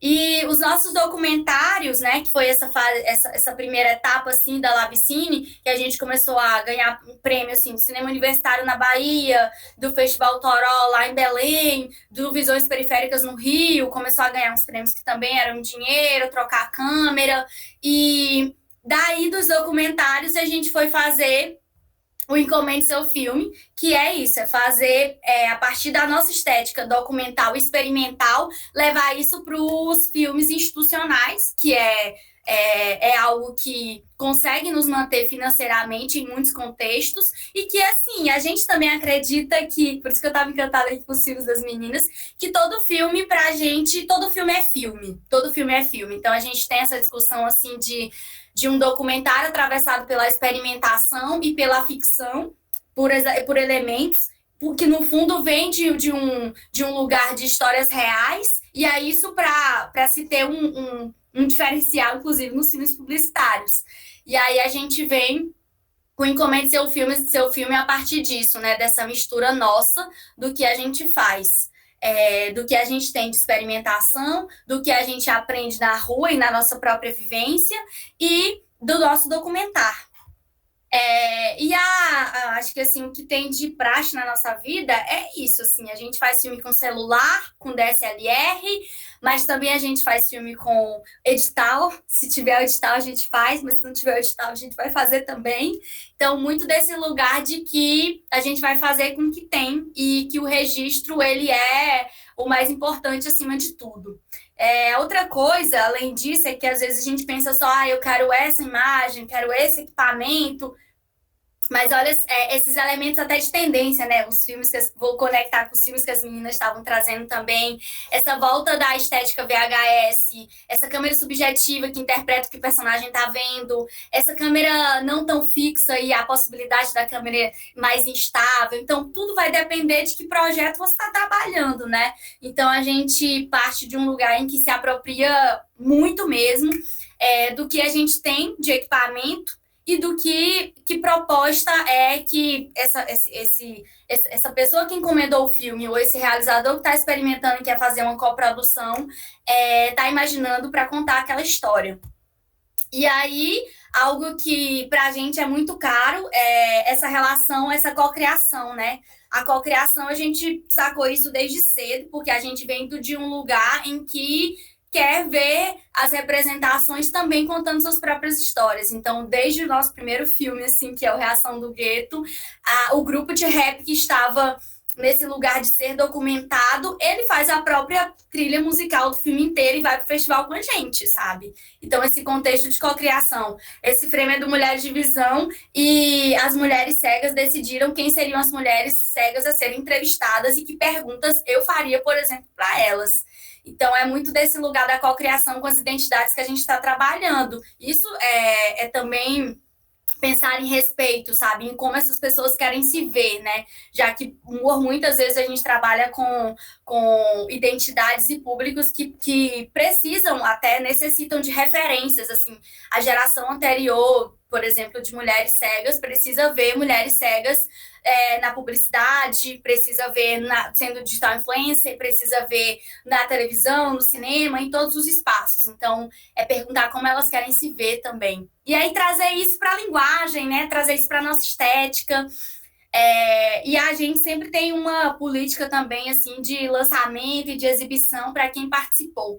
Então, para a gente, assim, máximo respeito, o Tempo de Pipa acabou de ter uma premiere comunitária que o carro de som passa na comunidade, avisa que vai exibir o filme que foi filmado lá, porque também a gente cansou, assim, desse lugar de documentaristas que viajam o Nordeste, a Amazônia, e vendem isso como um lugar exótico para o mundo, ganham seus prêmios e as comunidades seguem sem ter representações sobre isso.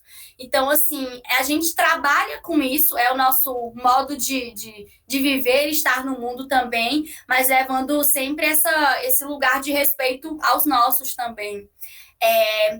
Então, a gente faz essa primeira exibição e sempre tenta engajar essas pessoas dessas identidades nos núcleos que a gente trabalha. E aí, paralelo a cada núcleo, a gente tem meio que o núcleo mais administrativo, assim, que são as pessoas que estão nesse núcleo duro mesmo, que praticamente estão em todos os filmes, que é mais ou menos eu e mais uns 4 pessoas, que tocam mesmo, que estão sempre atentos, assim, a edital, a cliente, que vão trazendo esses trabalhos para fazer girar.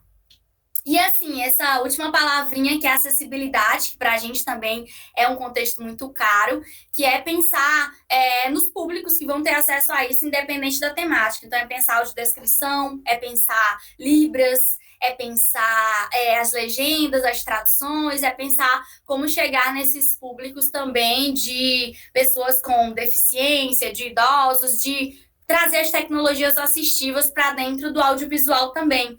Então, é muito dessa política, assim, que vem atravessando a gente, porque a gente já se questionou muito sobre muita coisa que viu. Eu vou trazer só um teaser bem curtinho aqui, de acho que é 19 segundos de vídeo, e aí a gente encerra. Vocês me avisam se estiverem escutando o som ou se der algum errinho. Deixa eu botar.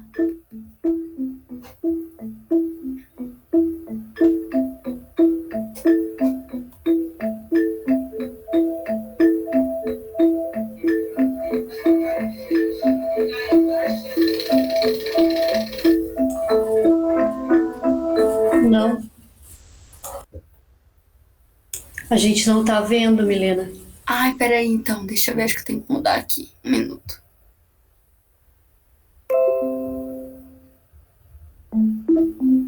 E agora? A minha esposa é... Sim. Massa. Vou botar ele aqui, que é curtinho.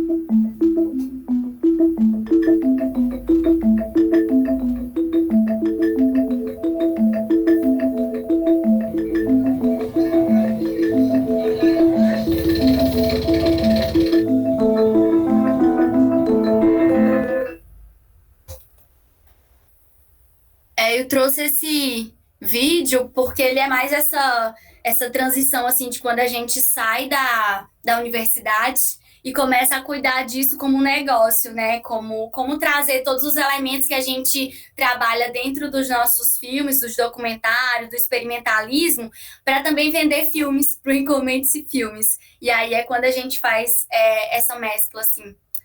Gente, é bem isso, assim, que vocês quiserem conversar mais, a gente está aqui.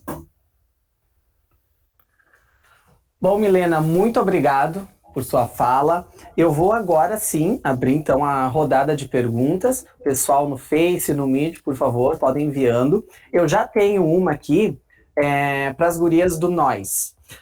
Me parece um tanto quanto desafiador falar de gerenciamento de cultura num país que vira totalmente as costas para isso, em termos de políticas públicas. De que forma as marcas têm despertado para essa importância e quais são os principais desafios de atuar nisso? Eu posso começar, Lara, mas eu falo um pouquinho, tu fala um pouco. Um dos pontos mais importantes para a gente ter trazido o gerente de cultura como nome, assim, como nome não, como uma forma de posicionar para o mercado. Porque quando a gente faz o trabalho e o projeto autoral, ele é um projeto autoral, né? Ele é um festival, a gente é curadora, a gente participa de outros lugares que a gente até cola com outras galeras para fazer projeto. Quando foi na marca, foi uma maneira da gente tentar traduzir, que é uma coisa muito difícil hoje, né? Tem gente hoje que fala a palavra cultura e tem gente botando fotinho com arma quando se fala cultura, sabe? A palavra cultura, ela entrou num lugar absurdamente fora do contexto do que é cultura. Além, tem a questão cultural, qualquer coisa que a gente faça, a vivência de qualquer lugar, povo, existem as suas culturas, né? A gente tem a questão da cultura como uma entidade institucional, né? Quando a gente fala de os editais de cultura, os espaços de cultura, as instituições que estão totalmente em crise. Quando a gente traz isso para dentro de marca, dizendo que a gente é gerente de cultura, e provoca que tudo que a gente está fazendo é cultura, a gente está trazendo, a gente está traduzindo, está ressignificando para algumas pessoas também dentro do mercado que, tipo, cara, todo o teu capital, todo o capitalismo, tudo que tu tá trabalhando aqui são pessoas e são cultura. Cultura são pessoas são cultura. Marcas são pessoas são cultura. Né? Toda empresa tem uma cultura, todo mundo é cultura. Então é uma democratização também da palavra que ela se torna um pouco mais próxima. Claro que no fim das contas, enquanto cliente, não nos projetos autorais que a gente faz, enquanto clientes, o que acontece é que as empresas que sabem que é fundamental para o negócio delas, a cultura, elas acabam sendo as que mais nos conecta. A gente trabalha com Natura, a gente trabalha com Heider, Grendene, muito lifestyle, né? Com marcas tipo Budweiser, cerveja, ou gente que é muito ligada a lifestyle jovem, esporte, ou mesmo quem quer trabalhar a cultura, já tem plataformas mais de cultura como Natura Musical, enfim. Mas a questão é que ele já vem mais valor. Por exemplo, a gente não pode dizer que a Nós é qualquer empresa que vai chegar para trabalhar com a gente, porque tem muita gente que tem preconceito, só de falar gerente de cultura. Então, sim, estamos numa crise. Caminhos para isso, só da gente usar a palavra cultura dentro dos negócios é importante. Então, a gente fala assim, criatividades, negócios, a arte, negócios, cultura e negócios, não podem andar separados. É uma coisa que tem que andar junto. A gente não é uma briga. A gente sabe muito bem agora. Estou no Rio de Janeiro nesse momento, porque a gente fica cada hora num lugar, mas eu moro no Rio de Janeiro. A rua está começando a voltar 2 semanas. O que tem de ambulante feliz, gente que eu reencontrei, que a gente se abraçou, de pessoas que estão... Porque muita gente está passando fome. Tem muita gente na rua que está vivendo da rua. A gente, Nós, vive muito da rua. Logo no início que começou a pandemia, a gente fazia muito festival. A gente fez exibição, muita coisa na rua, a gente faz tudo de graça. Né? A gente faz a marca pagar para fazer na rua de graça. A gente não pega uma grana para ganhar mais grana. Geralmente pega a grana para ser acessível. Então, a gente viu muita gente que trabalhou com a gente muito ferrado, sabe? Então, o Brasil vive muito da rua, vive muito da sua cultura e, ao mesmo tempo, não reconhece o valor disso. Não reconhece que a música salvou a pandemia, não reconhece que os filmes salvaram a pandemia, que as séries salvaram. E, ao mesmo tempo, a gente tem essa guerra de narrativas, sabe? A gente sempre enfim, é uma longa história, mas o meu ponto de vista seria esse. Acho que vou deixar só a palavra para lá rapidinho. Só para complementar assim, uma coisa que a gente também, olhando lá dos negócios, teve uma fala em Cannes, acho que foi no último, que uma discussão sobre marketing cultural. E uma grande provocação, no fim das contas, que não existe marketing cultural, porque marketing cultural é marketing.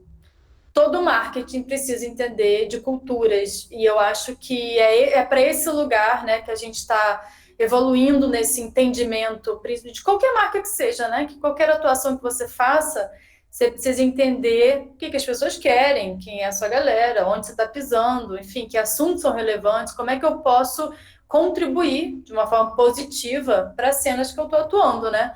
Então isso é cultura. Que é isso que a Ana falou, é uma desconstrução, porque cultura sempre foi aquela área igual nas empresas de sustentabilidade, que fica lá no cantinho, assim, ó, que ninguém vê. Os projetos vão para algum lugar que a gente fala onde está isso. Só que não é mais isso, né? As coisas... Isso virou um asset extremamente relevante hoje para as marcas. As pessoas querem saber os investimentos, querem participar, enfim, a gente está vendo agora com as marcas que desse ano, sei lá, acho que 90%, né, Amanda? Os projetos são sobre sustentabilidade, ou são sobre, de algum impacto positivo. Então, enfim, né, isso tá... Depois da pandemia, então, acho que isso cresceu, que bom. Mas, enfim, é um processo. Agora uma questão para Milena. O pessoal pede para te comentar um pouco sobre os demais membros da tua equipe. São todos oriundos do curso de jornalismo? E comentar um pouco sobre a região do Piauí, em que você vive e trabalha. Gente, é um pessoal bem diverso. Tem gente que fez direito, tem gente que é das artes visuais, mas a maioria é da moda também. É porque é isso, né? A estrutura que a gente pensou no início, primeiro era uma comunidade, que é onde existem, assim, umas 40, 30 pessoas que gostam de cinema, que vão na exibição, que gostam de cineclube, mas não necessariamente estão dentro dos núcleos. E nos núcleos de produção tem gente de diversas áreas, assim, moda, jornalismo, artes visuais, direito, mas principalmente no jornalismo, que foi onde boa parte das pessoas se conheceram e começaram a trabalhar juntos. E aí, só que mesmo dentro do audiovisual, por exemplo, vou pegar um exemplo assim, eu, Wesley e Germano. O Germano é muito bom de finalização, então eu sempre sei que depois que a gente, tipo assim, eu tô escrevendo roteiro, dirijo junto com o Wesley, filma nós três, por exemplo, esses episódios agora do Futura foi bem assim, eu escrevi o edital, escrevi o roteiro, fiz a produção, uma entrevista, pesquisei, dialoguei com os personagens, e na hora de filmar, fomos nós três. E aí nós três filmamos. Eu fiz o som e a direção, Germano e Wesley, fotografia, e na hora da organização dos arquivos, decupagem, fizemos uma vista assim, todos juntos. Depois, Germano cria os projetos no Premiere, passa para Wesley montar. Então, para mim, o Wesley é um montador assim, maravilhoso, e Germano finaliza muito bem e saca mais de técnica, sabe? Então a gente se divide bem assim, criação, experimentação, muita montagem e técnica também. A gente tenta conciliar essas três coisas na equipe. E aí tem outras pessoas também que sempre vão se agregando aos projetos que também se diluem nisso. Dirigem, roteirizam, pensam a produção também. E todo mundo, no fundo, saca um pouquinho de cada etapa, mas todo mundo tem aquela área, assim, que faz melhor, sabe? E a gente tenta priorizar você faz melhor isso. Então, você faz melhor a finalização, então o Wesley vai montar e vai chegar para você já finalizar isso. E, então você aguenta mais clientes, 50 alteração, então fica com você, Milena, negociar aqui com esse cliente, sabe? Então a gente vai se dividindo assim. E aí, assim, mas, por exemplo, eu fui produtora de um filme que Germano era diretor, e vice-versa. A gente vai invertendo esses papéis também dentro da coletividade, assim, dependendo da temática também. E sobre o Piauí, foi até dia do Piauí ontem, inclusive. O Piauí é um estado que o Nordeste é muito reconhecido por suas praias, por suas belezas naturais incríveis, e realmente tem praias lindas.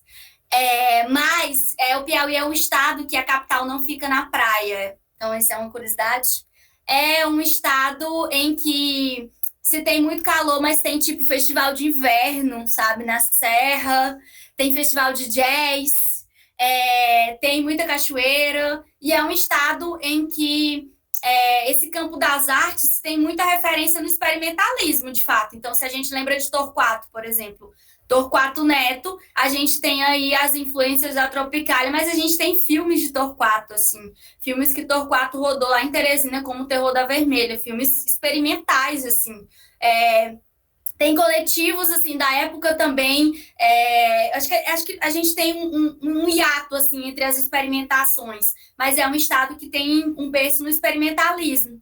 E aí eu trago até essa referência, assim, não sei se vocês já ouviram falar na Serra da Capivara, mas esse lugar como o berço do homem americano que vem e produz arte. E aí, como até Nietzsche Guidon fala, se você você precisa ter tempo para arte e para cultura. E se você tem tempo ou é pago para fazer isso como seu trabalho, para que outras pessoas consumam isso, é porque você tem alguma qualidade de vida, né? Se a gente lembra, por exemplo, esse final de semana eu vi 4 filmes. No mínimo, você teve tempo, sabe? Para ter acesso à cultura também. Então, eu acho que é um lugar que tem esse berço da experimentação. Então, a gente tem inúmeros sítios de pintura rupestre que são, para a gente, assim, essa experimentação de museu a céu aberto que vem da nossa ancestralidade, né? E aí, ao tempo em que você tem tudo isso, que a gente tem Torquato, que a gente tem experimentações artísticas, a gente também tem um estado problemático nas suas relações, por exemplo, ambientais, nas suas relações com o agronegócio, essa coisa de um loteamento, assim, sabe? Você tem muitas marisqueiras e pescadores impactadas por resort e por um turismo que não inclui, por exemplo, no litoral. Aí você vai para a fronteira com Pernambuco e você tem, assim, o maior parque eólico do Brasil e tá lá embaixo pessoas que não têm acesso à eletricidade. Você vai um pouquinho mais para a fronteira já do Matopiba, que é Piauí, Maranhão, Bahia e Tocantins, sabe? Essa fronteira agrícola que está praticamente entregue para o agronegócio e que as pessoas das comunidades não têm, sabe, não têm acesso a muitas coisas, inclusive a terra. Então, tem muitas contradições, e essas contradições, elas aparecem nas nossas produções, assim. A gente tem documentários em diversas áreas de conflitos, inclusive, e tem também esse outro lugar dessa arte como respiro, né? Ao tempo em que a gente vai fazer um videoclipe com uma banda que é mais indie, a gente vai fazer com a galera do rap. Então, acho que a gente dialoga muito nesse lugar da contradição e da criação.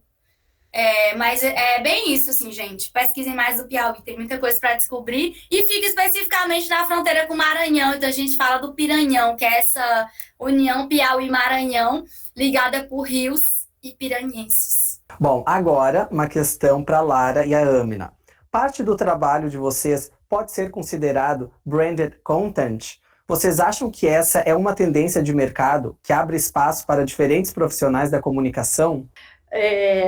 Olha, a gente faz muito branded content, mas eu acho que é consequência das estratégias que a gente faz de cultura, assim, né? das ideias, dos projetos que a gente tem. A gente não pode esquecer também que a gente está, né, em um momento, nos últimos tempos, onde o audiovisual, onde o conteúdo digital, tudo isso é extremamente relevante, né? A gente consome isso o tempo todo, então a partir do momento que a gente vai mudando os contextos também, enfim, culturais, sociais, isso também vai mudando o nosso trabalho. Então, esse ano, por exemplo, que a rua, né, a gente não teve mais rua, a produção audiovisual foi basicamente a principal fonte das marcas, né? Então, isso é um brand content, né? Só que se a gente olhar também, o festival que a gente faz também é um brand content, né? Então, de certa forma, o que é um brand content, né? Você está falando de um conteúdo digital, você está falando que é uma ação de marca, mas, de qualquer forma, a premissa dos trabalhos que a gente tem são as narrativas, né? Construção de histórias, construção de significado, relevância dentro de temas que a gente está abordando. Então, de certa forma, a gente sempre leva content e conteúdos, enfim, assuntos para as marcas, né? E isso deriva de ações e de execuções das mais variadas formas. No caso, por exemplo, da FAAP, a gente fez diversos materiais audiovisuais, mas a gente também está propondo um festival interno, um grad show, a gente está propondo um edital, tudo isso é brand content, né? Para a Haider, a gente faz muito editorial de moda, editorial shooting, né? Faz shows na rua, a gente faz festival, então, de certa forma, parece que hoje em dia a gente não pode mais olhar a comunicação, a gente sempre tenta colocar isso nas agências, né? Porque a gente ficava assim, isso era um grande problema, inclusive, nosso, porque as pessoas, os clientes, não sabiam onde colocar a gente, porque uma agência era digital, uma agência era de conteúdo, outra agência era offline. Só que aí a gente chegava, mas assim, o conceito e a criação que a gente faz, ela deriva tudo isso. Então, a nós, de certa forma, começou a ser o cliente das agências junto com o cliente, para vocês entenderem onde a gente atua. Porque é o lugar onde a gente também consegue coordenar e passar para frente esse conteúdo todo que a gente acredita que tem que ser disseminado, né? Seja no digital e etc. A gente, obviamente, sempre produz as coisas centrais, né? Que são as coisas que a gente acredita que tem que trabalhar em rede, que tem que fazer toda essa premissa que a gente trouxe na nossa fala. Mas, enfim, eu acho que isso ficou claro. A Mira quer complementar. Não, é muito rápido também, mas acho que o brand content já está aí há uns 15 anos bombando, sendo sincera, e explodiu agora na pandemia. Então, sim, respondendo assim bem papo reto, é um lugar onde principalmente se rentabiliza trabalho. Então, só que eu acho que, e aí é isso, tem gente que fala, minha empresa é brand content. A gente, por exemplo, prefere ter, nossa empresa é uma empresa de ideias, narrativas culturais. Então, ela pode se transformar em qualquer coisa. Que daí é melhor do que não ter porque o que acontece é realmente esse momento, quando muda alguma coisa, as pessoas se digitalizaram, a gente se digitalizou. As pessoas pararam de ir para a rua, a gente parou de ir para a rua. As pessoas estão voltando para a rua, provavelmente nossas paradas vão ficar muito na rua. Então, é muito também sobre o comportamento.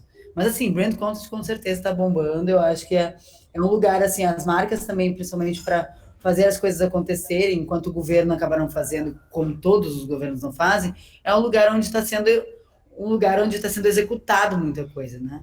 Então, sim, é um território muito rico de se trabalhar para quem está começando agora a faculdade, pensar em trabalhar dentro de brand content.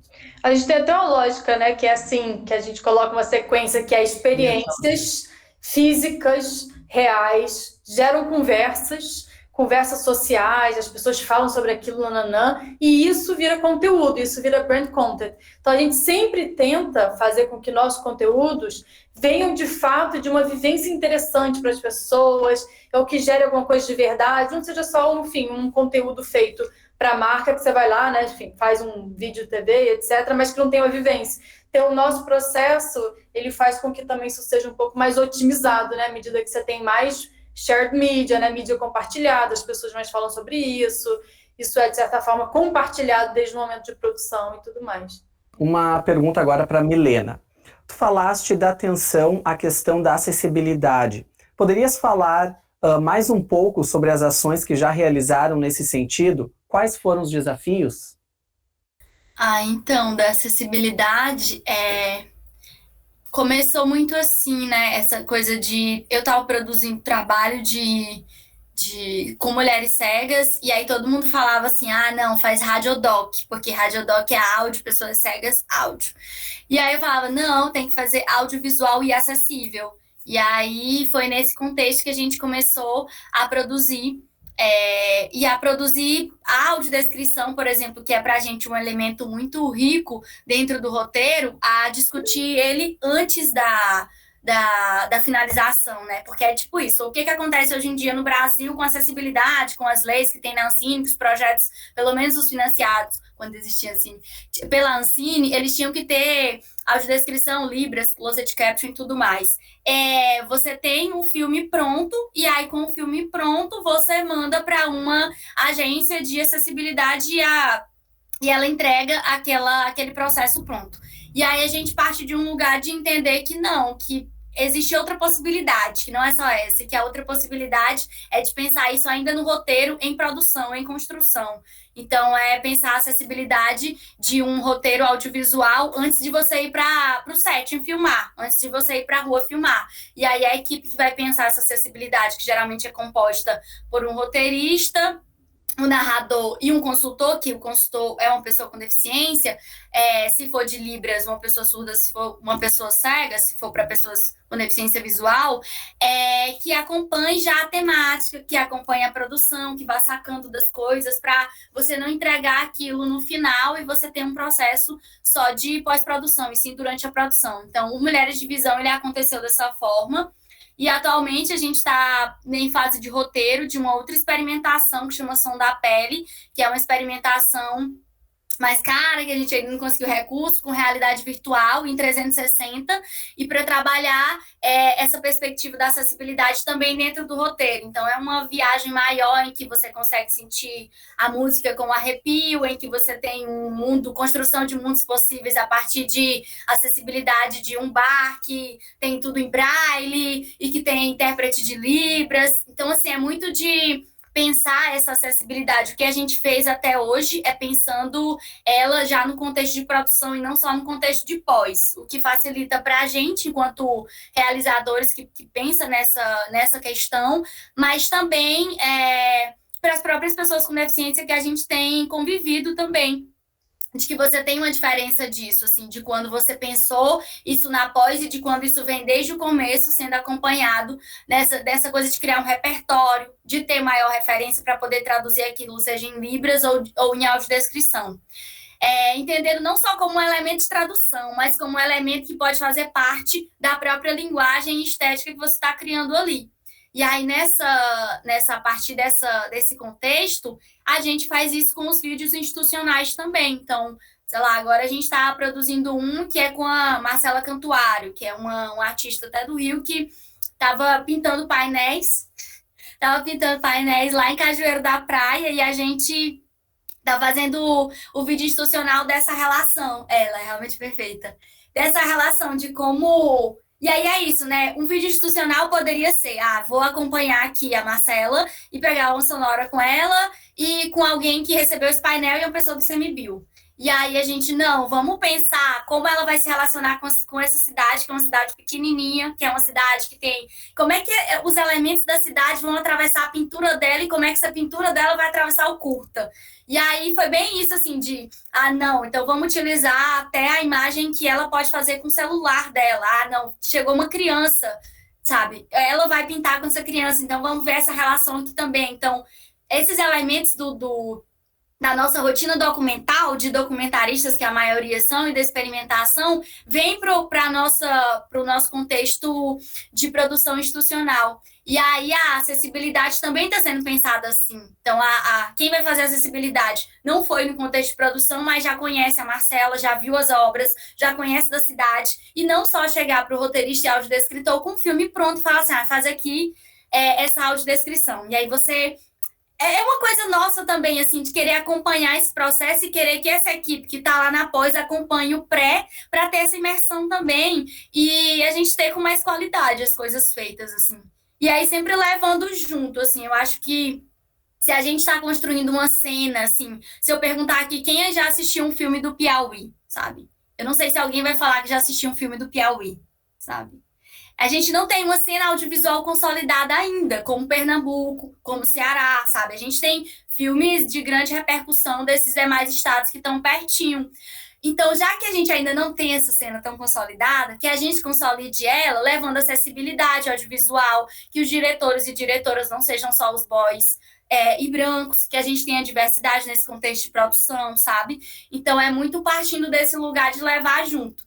E essa equipe de acessibilidade que faz com a gente foi fazer um curso. São 2 mulheres que foram fazer um curso em Recife, são muito engajadas, são também do movimento das mulheres cegas com baixa visão do Brasil, que a gente se relaciona também quando foi fazer esse primeiro filme, e até hoje é isso, sabe? Acreditam nesse contexto de acessibilidade como uma política necessária, mas que ela também é um lugar de trabalho para essas profissionais. Então, acho que é muito desse lugar de levar junto, assim, quem está construindo essa cena com a gente. E, assim, Quando a outra pessoa perguntar isso pra vocês, vocês já vão ter visto algum filme piauiense, vão poder responder, eu vi um filme piauiense, porque tem vários, inclusive tá rolando um festival, e os filmes estão online, e chama Parada de Cinema, eu vou deixar o link aqui no chat, e lá tem filme piauiense, vocês podem dar uma assistida. Certo. O pessoal, eles perguntaram onde podem acessar os filmes que tu citou. São todos nesse link ou tem outro lugar? A gente tem um Vimeo e tem um Instagram também, eu posso botar aqui os links. E aí tem no Vimeo, boa parte dos filmes estão disponíveis, e quando a gente também manda para festivais, divulga sempre no Instagram. É outra coisa também, né, gente? Acho que a gente tem essa parte, assim, a gente mesmo cuida das nossas redes, então a gente administra as páginas, cria arte, faz os cartazes, essa parte visual também, ainda é a gente que faz. E é um outro lugar, assim, de aprender também, né? Termina que a gente da comunicação é muito múltiplo. Mas eu vou deixar os links aqui para vocês dos nossos trabalhos. Certo, obrigado, Milena. Agora uma questão para as 3 convidadas. Como captam novos clientes, jobs? Já chegam para vocês ou tem estratégias e trabalho de prospecção? Quem quer começar? Começa tu. Existiu, acho que o nosso próprio trabalho ele acaba sendo nossa prospecção, assim, porque normalmente, como a gente também é muito enxuto, assim, aconteceu muito da gente fazer esse próprio lugar da prospecção. Claro que em outros lugares que a gente trabalhou, normalmente tem um atendimento, uns novos negócios, esses novos negócios está sempre em busca dos projetos. A gente, como a gente também faz outros projetos autorais, assim, tanto nas artes visuais, nas artes cênicas, na música, curadoria, a gente tem uma coisa no nós muito forte da gente fazer projetos que sejam relevantes para a gente também. Então a gente não fica prospectando muito, porque a gente já foi de lugares que são incríveis, mas que a gente viu acontecer um problema de crescer de forma não sustentável. Tanto na felicidade pessoal, a gente tá super assim, né? Quanto também de querer também ter espaço para criar a arte pela arte, né? Então, a gente tem um lugar assim que sim, a gente prospecta porque a gente tem que sustentar a gente também, todos os trabalhos que a gente faz distribui muito trabalho, dinheiro para as pessoas, a gente sabe que é importante. Muita gente fala assim, cadê os festivais, cadê o negócio na rua, porque isso distribui muita grana para muita gente, né? Poder estar nesse lugar de distribuição de renda, descentralização do dinheiro criativo, da cena criativa, que foi uma coisa que aconteceu com a gente também, né? Normalmente em outros lugares, agências, produtoras, elas têm sempre os mesmos amigos e os mesmos parceiros, e esse dinheiro não gira para as outras pessoas, e como a gente trabalha em rede, a gente vai ver quantas pessoas a gente já pagou na nós, tipo, no Brasil inteiro, entendeu? De tudo, de roteirista, de fotógrafo, de tudo, de produtor, de segurança. Então, é importante para a gente prospectar, para a gente também distribuir, para a gente sustentar, óbvio, mas a gente não tem a loucura da prospecção, porque a gente já participou de lugares onde a gente descobriu que talvez seja uma coisa muito utópica, mas que a felicidade da prospecção ela talvez não deixe a gente tão feliz no dia a dia para ter taquicardia com 1000 projetos acontecendo ao mesmo tempo. Então, a gente acaba sendo mais artesanal. E aconteceu no Nós algo há 6 anos que um projeto tem chamado o outro. Então, a boca dos trabalhos. Então, um cliente que era do Quero Bolsa indicou para o FAAP, a outra que estava na Nike foi trabalhar na ASICS, o outro que estava na Raider, que era da Nike, foi para a Raider. Então, sempre foi muito... Porque a gente trata também, que é um lugar muito bonito, o cliente também como co-criador. Uma pessoa também que faz junto, que a cultura também é empresa. Então, esse olhar de co-criar junto também com o cliente, sabe? Então, a gente fica muito brother, amigo. Então, acontece naturalmente da entrega ser boa, claro, mas, assim, o nosso próprio trabalho, ele está sendo prospectado. A gente não tem muita essa urgência, só que teve momentos que a gente teve pessoas, mais gente na equipe, assim, fazendo esse trabalho, só que a gente, depois da pandemia, a gente gosta de sentir o que está acontecendo no mundo. Então, teve um momento que a gente falou, a gente precisa parar e fazer algumas coisas relevantes. Vamos pegar só 2 trabalhos de marca e fazer mais 2 trabalhos criativos que não sejam com marca.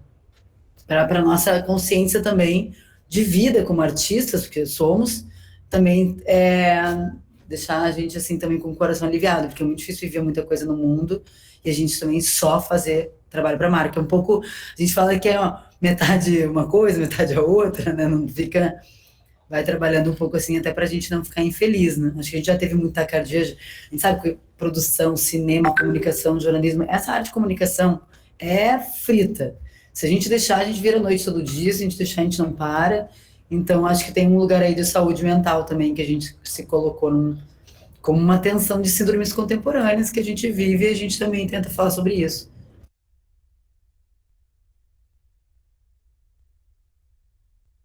Milena, acho que é contigo, Marcela. Não sei se a Milena quer comentar alguma coisa. Gente, é bem parecido, assim, uma coisa vai puxando a outra. E aí tem até umas pessoas no grupo que falam assim, ai, vamos montar mais um portfólio e tentar trazer, porque também eu acho que vai de perfis, né? E do que vai trazendo, assim. Eu acho que a gente também tem essa coisa de grupos, né, no Piauí, que são de pessoas que fazem audiovisual e que, uma produtora precisa de freela, assim. Então, a gente tem essas parcerias. E também tem esse lugar da gente fazer muita oficina, né? Então, a gente dá mini curso, faz oficina, então dialoga com organizações sociais, e aí com essas organizações sociais pensa essas oficinas, já com os vídeos institucionais são bem assim, de um cliente para o outro, ou de uma ONG para outra também. Eu acho até que se a gente fizesse, olhando assim, a gente fizesse essa... Tem um dos nossos amigos que fica querendo fazer isso, mas quando ele quis fazer isso veio a pandemia, que é de fazer uma vitrine melhor pra gente. Eu até faço essa autocrítica pra gente, assim, que a gente ainda não tem essa coisa de sentar e vamos aqui, vamos conseguir mais 3, 4 clientes. Não, acho que a gente ainda está num momento bem próspero vendo essa rede vindo, assim, bem cíclica. Uma conhece alguém que conhece outra, por exemplo, uma equipe de São Paulo que não vai filmar no Piauí, e aí eu conheci uma das diretoras e ela me contactou, e aí eu montei uma equipe, vamos rodar isso lá no litoral, sabe? E aí por aí vai andando, assim. Mas eu acho que é muito da gente também estar em redes, essa prospecção de clientes nossa, ela vem mais das redes que a gente faz parte. Então é tipo, frequento um festival e conheço outros realizadores. Eu fui em Recife e conheço outros realizadores. E aí vai tendo essa conexão, assim. Que eu acho que essa é a diferença também da nossa geração, que não pensa só nessa coisa de vou montar um portfólio e oferecer para os clientes. A gente tem essa conexão muito bem feita com as redes sociais hoje em dia, assim, de se conhecer, de conhecer o trabalho do outro, de indicar muita gente, e aí a gente fala que essa é a Prosperity. Você indica e a outra pessoa vai te indicar também, e essa roda vai girando. Certo, uma questão para as três também.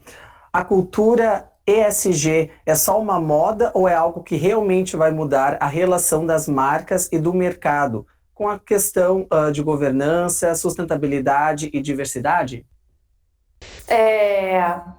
Bem, imagino que esteja falando mais da questão ambiental, social e de responsabilidade social, né? Acho que é um pouco disso.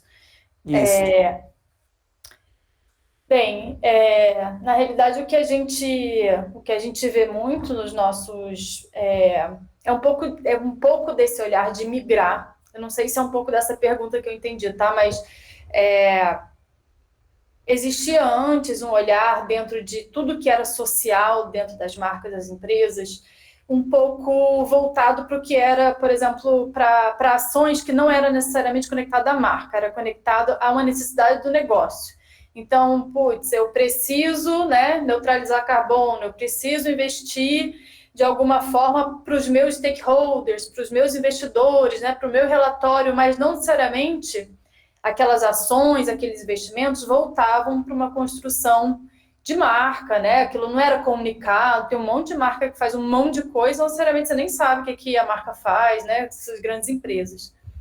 E nos últimos tempos, o que a gente está vendo é que é justamente essas ações que são extremamente importantes para a construção de relevância cultural, a construção de identificação, uma construção de desejo.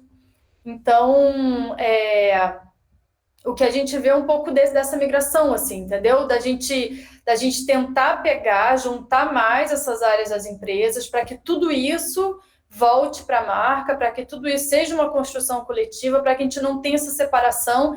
E isso sim é muito bom, porque a gente dá mais visibilidade no que a gente chama de cultura ou área, né, social, enfim, essas outras áreas que são mais escondidas assim, das empresas.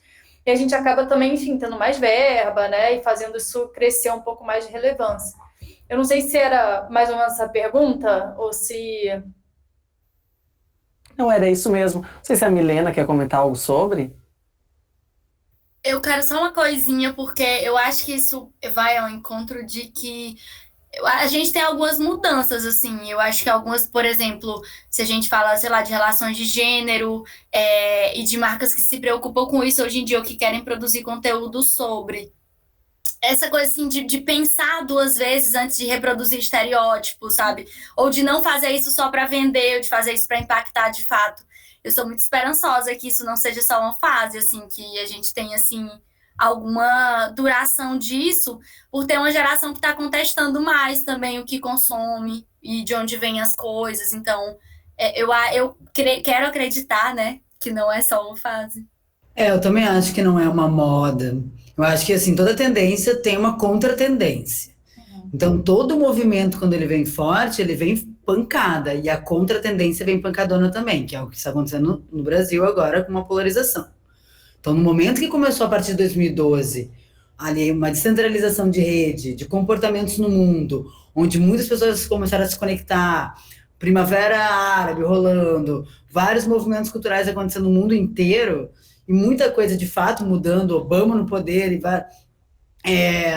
veio uma contracultura conservadora, assim, no sentido de tudo, dizer, não, de jeito nenhum quero isso, vou resgatar os fantasmas lá que existiam para dizer que tudo isso é horroroso, e piorou o lugar que talvez nem era tão percebido, então o embate ficou muito mais forte, mas é algo que não vai mudar, pode acontecer em momentos de gerações, tendências, movimentos, a gente sabe que hora tá uma contracultura tá maior que a outra, vem uma onda, vem outra onda e ela bate, né, e uma volta, principalmente em política a gente nota muito isso, social, econômica, mas não tem como mudar quando começa a ser fluido no comportamento que antes era uma tendência ou um movimento, e ele vira já um drive, ele já vira algo natural. Então, por exemplo, assim, uma pessoa de 14 anos, a maioria da galera, mesmo que vocês não queiram, os pais podem estar aqui vendo, ai, beija menino, todo mundo tá beijando menino, todo mundo tá beijando menino, tá todo mundo, sabe, assim, cada vez mais fluido. Por mais que internamente se tenha as discussões tradicionais, a verdade da rua é que já está acontecendo. E por mais que se lute, brigue, dentro dessas próprias empresas, são as pessoas que estão trabalhando lá dentro que também são desse território e se importam. Então, quando a gente começa também a rejuvenescer no sentido não de idade, porque idade não tem a ver, a gente fala que cabelo, né, isso não importa. O que importa é a forma como vê as coisas. Então, quando a gente tem as pessoas dentro das empresas também fazendo isso, a gente nota, quem contrata nós, quando a gente olha para a galera que está contratando, também é uma galera que se importa. Então, assim, acaba que empresas que têm culturas um pouco mais fechadas e tradicionais não vão contratar empresas que são mais verais. A gente já sabe disso, por exemplo, a gente mesmo, sabe? A gente sabe que quem traz... Mas, ao mesmo tempo, as pessoas entendem que é mercado. Por que Nike, Adidas, Ambev, por que todas as maiores que a gente mesmo acaba trabalhando, elas estão o tempo todo à frente dessas narrativas e querem estar incluídas, porque elas sabem que é um número de pessoas, são consumidores. Né? E no momento que eu tenho consumidores que ficam fiéis a narrativas quando são representados, muda completamente a vida. Então é um respeito e é sobre negócios também, a gente não tem que ser ingênuo, né? Então eu acho que não é moda, é algo que pode continuar no embate, mas já foi, gente, já foi. E o que vai cair e vai seguir ali, né? Que nem eu não usar cinto de segurança e daqui a pouco usa cinto de segurança.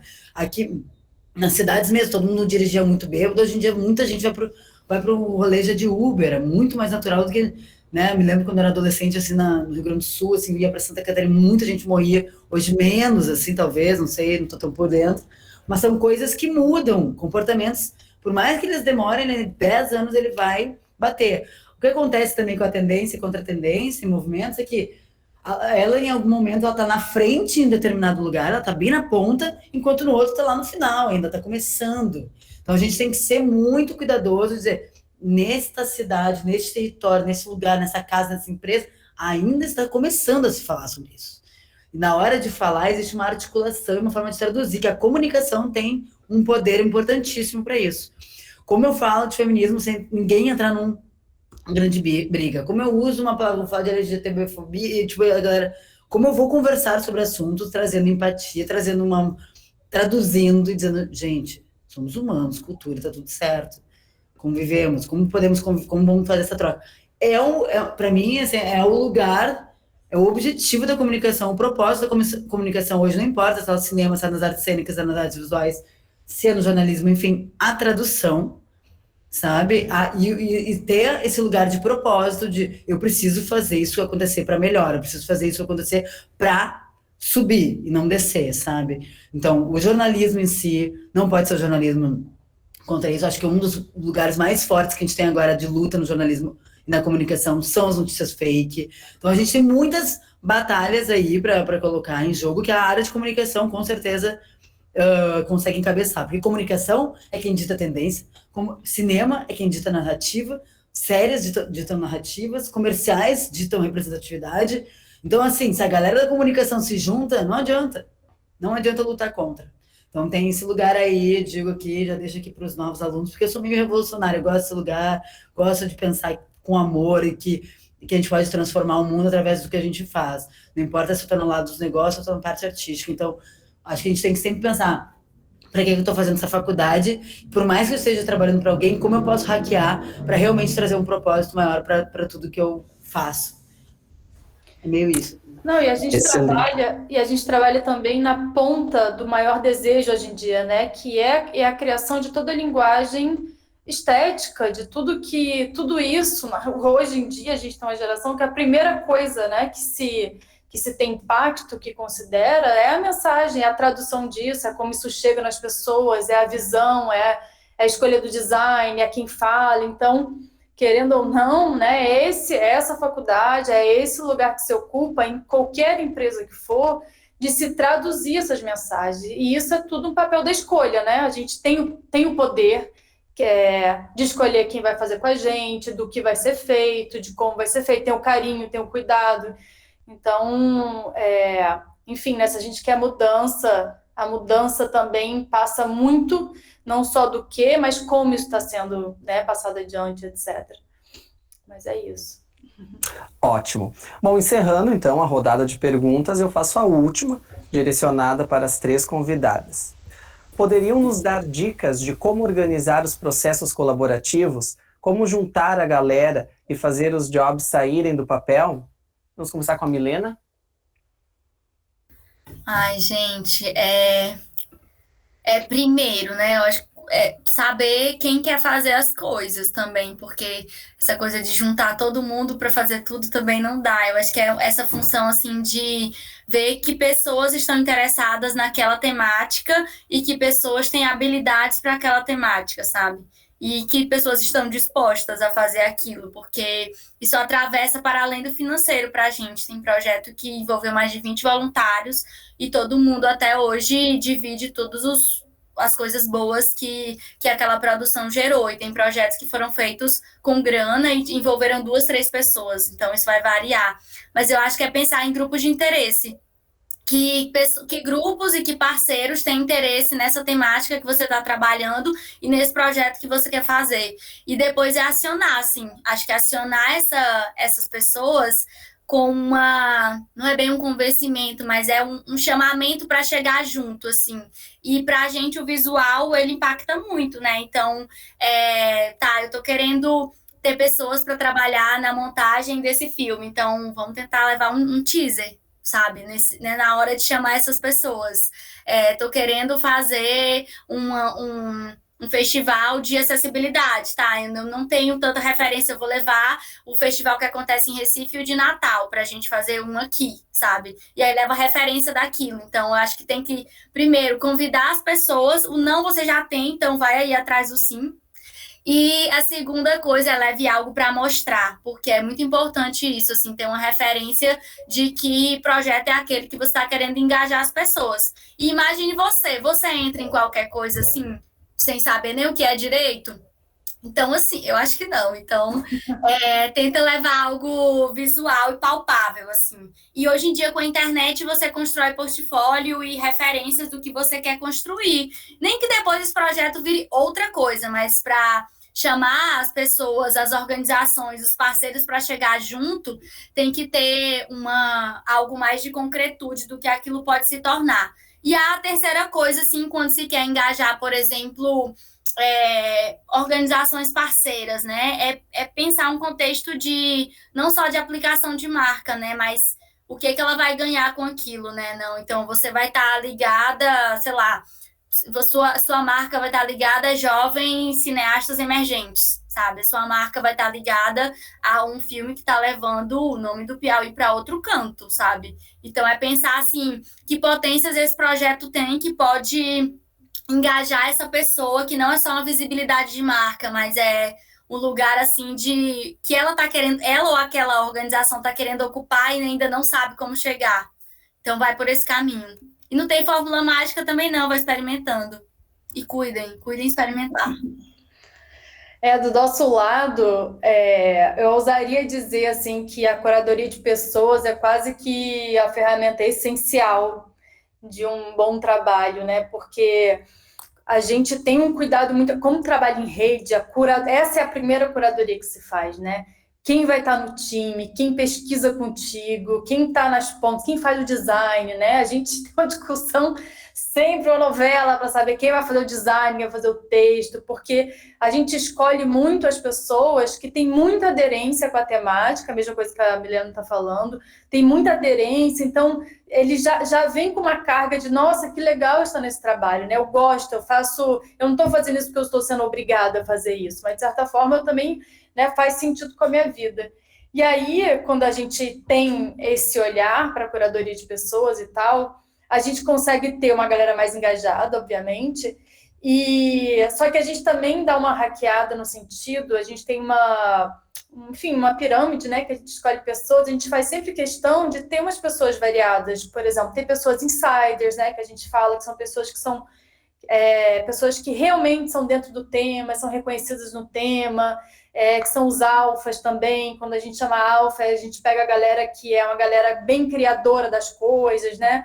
Ou pessoas que têm um poder de disseminação um pouco maior, tipo uns betas, umas pessoas, enfim, os especialistas. Então, a gente tem toda uma lógica de curar pessoas, de colocar pessoas dentro do time, e quando a gente junta isso, fica um monte de gente que é aspiracional para as pessoas e a gente acaba formando o que a gente chama de embaixadores de projeto, porque esse negócio de embaixador de marca não existe mais, né? Ou você vai pagar para alguém ficar lá falando da sua marca, ou realmente a gente não vê mais isso. Isso é uma coisa que meio que passou. Então, hoje em dia, o que a gente consegue fazer com uma total verdade é você ter pessoas que são embaixadoras daquele projeto, que amam aquele projeto, que fazem sentido aquele projeto, que acreditam naquele projeto. E quando a pessoa é selecionada para trabalhar contigo e ela tem, enfim, ela também pertence àquela cena, ela acaba ajudando na disseminação do seu projeto, né? Trazendo a verdade para dentro. Então, isso é uma forma que a gente trabalha muito remotamente, obviamente, mas quando a gente pode, a gente encontra as pessoas, né? E a gente está sempre junto, assim, acho que uma coisa que eu amo, a gente sempre faz questão de ter as relações humanas, de ter umas relações muito carinhosas, umas relações de muito respeito também. Então, enfim, é isso que também vai fazendo que sua rede fique fortalecida, né? Então, por exemplo, quando a gente pega cliente, que o cliente paga, sei lá, em 120 dias, a gente sempre tem a preocupação na luta de falar, mas essa pessoa não tem, sei lá, esse dinheiro é para a semana que vem, entendeu? Então, a gente também tem esse lugar todo que a gente sabe que é muito importante, né? De você entender as pessoas, de ter todo esse carinho, assim, né?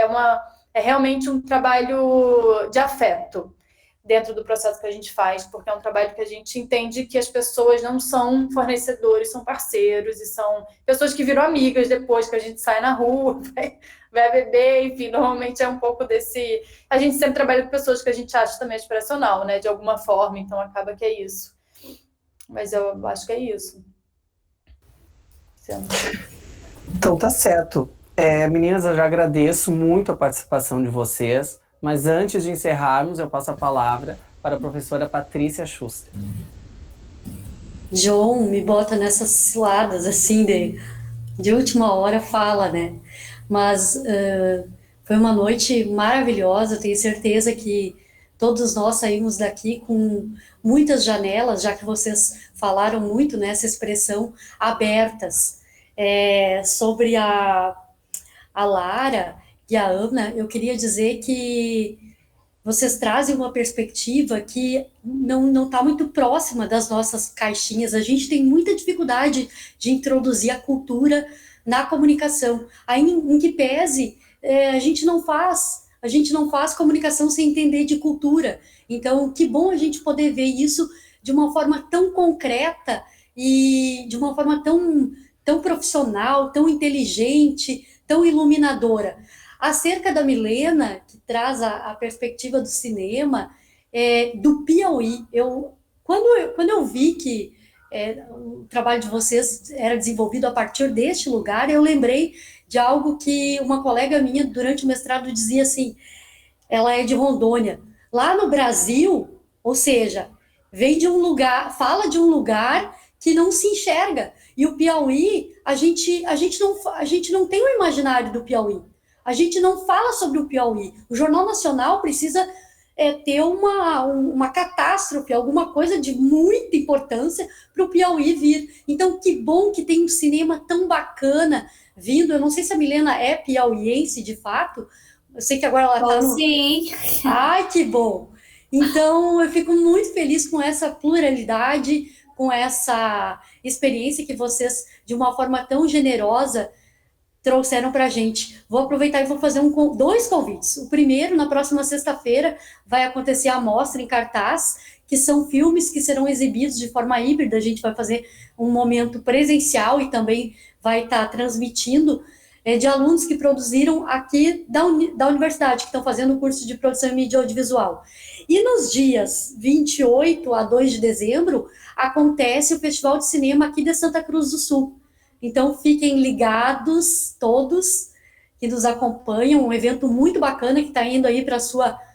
o Rudinei agora vai ter que me corrigir aqui, acho que 4ª edição, e que projeta aí filmes do Brasil todo. Tomara que apareça um aí de vocês, viu, Milena? Em algum momento, não sei se já apareceu, mas muito feliz. Obrigada mesmo, meninas. Parabéns. Valeu, gente. Obrigada. Nós adoramos. Isso aí, mais uma vez, então, muito obrigado a vocês três. Foi uma noite maravilhosa, uma troca de conhecimentos incrível. E a todo o pessoal que estava aqui presente, uma boa noite para vocês e eu te encontro amanhã para mais uma CIACOM. Até lá!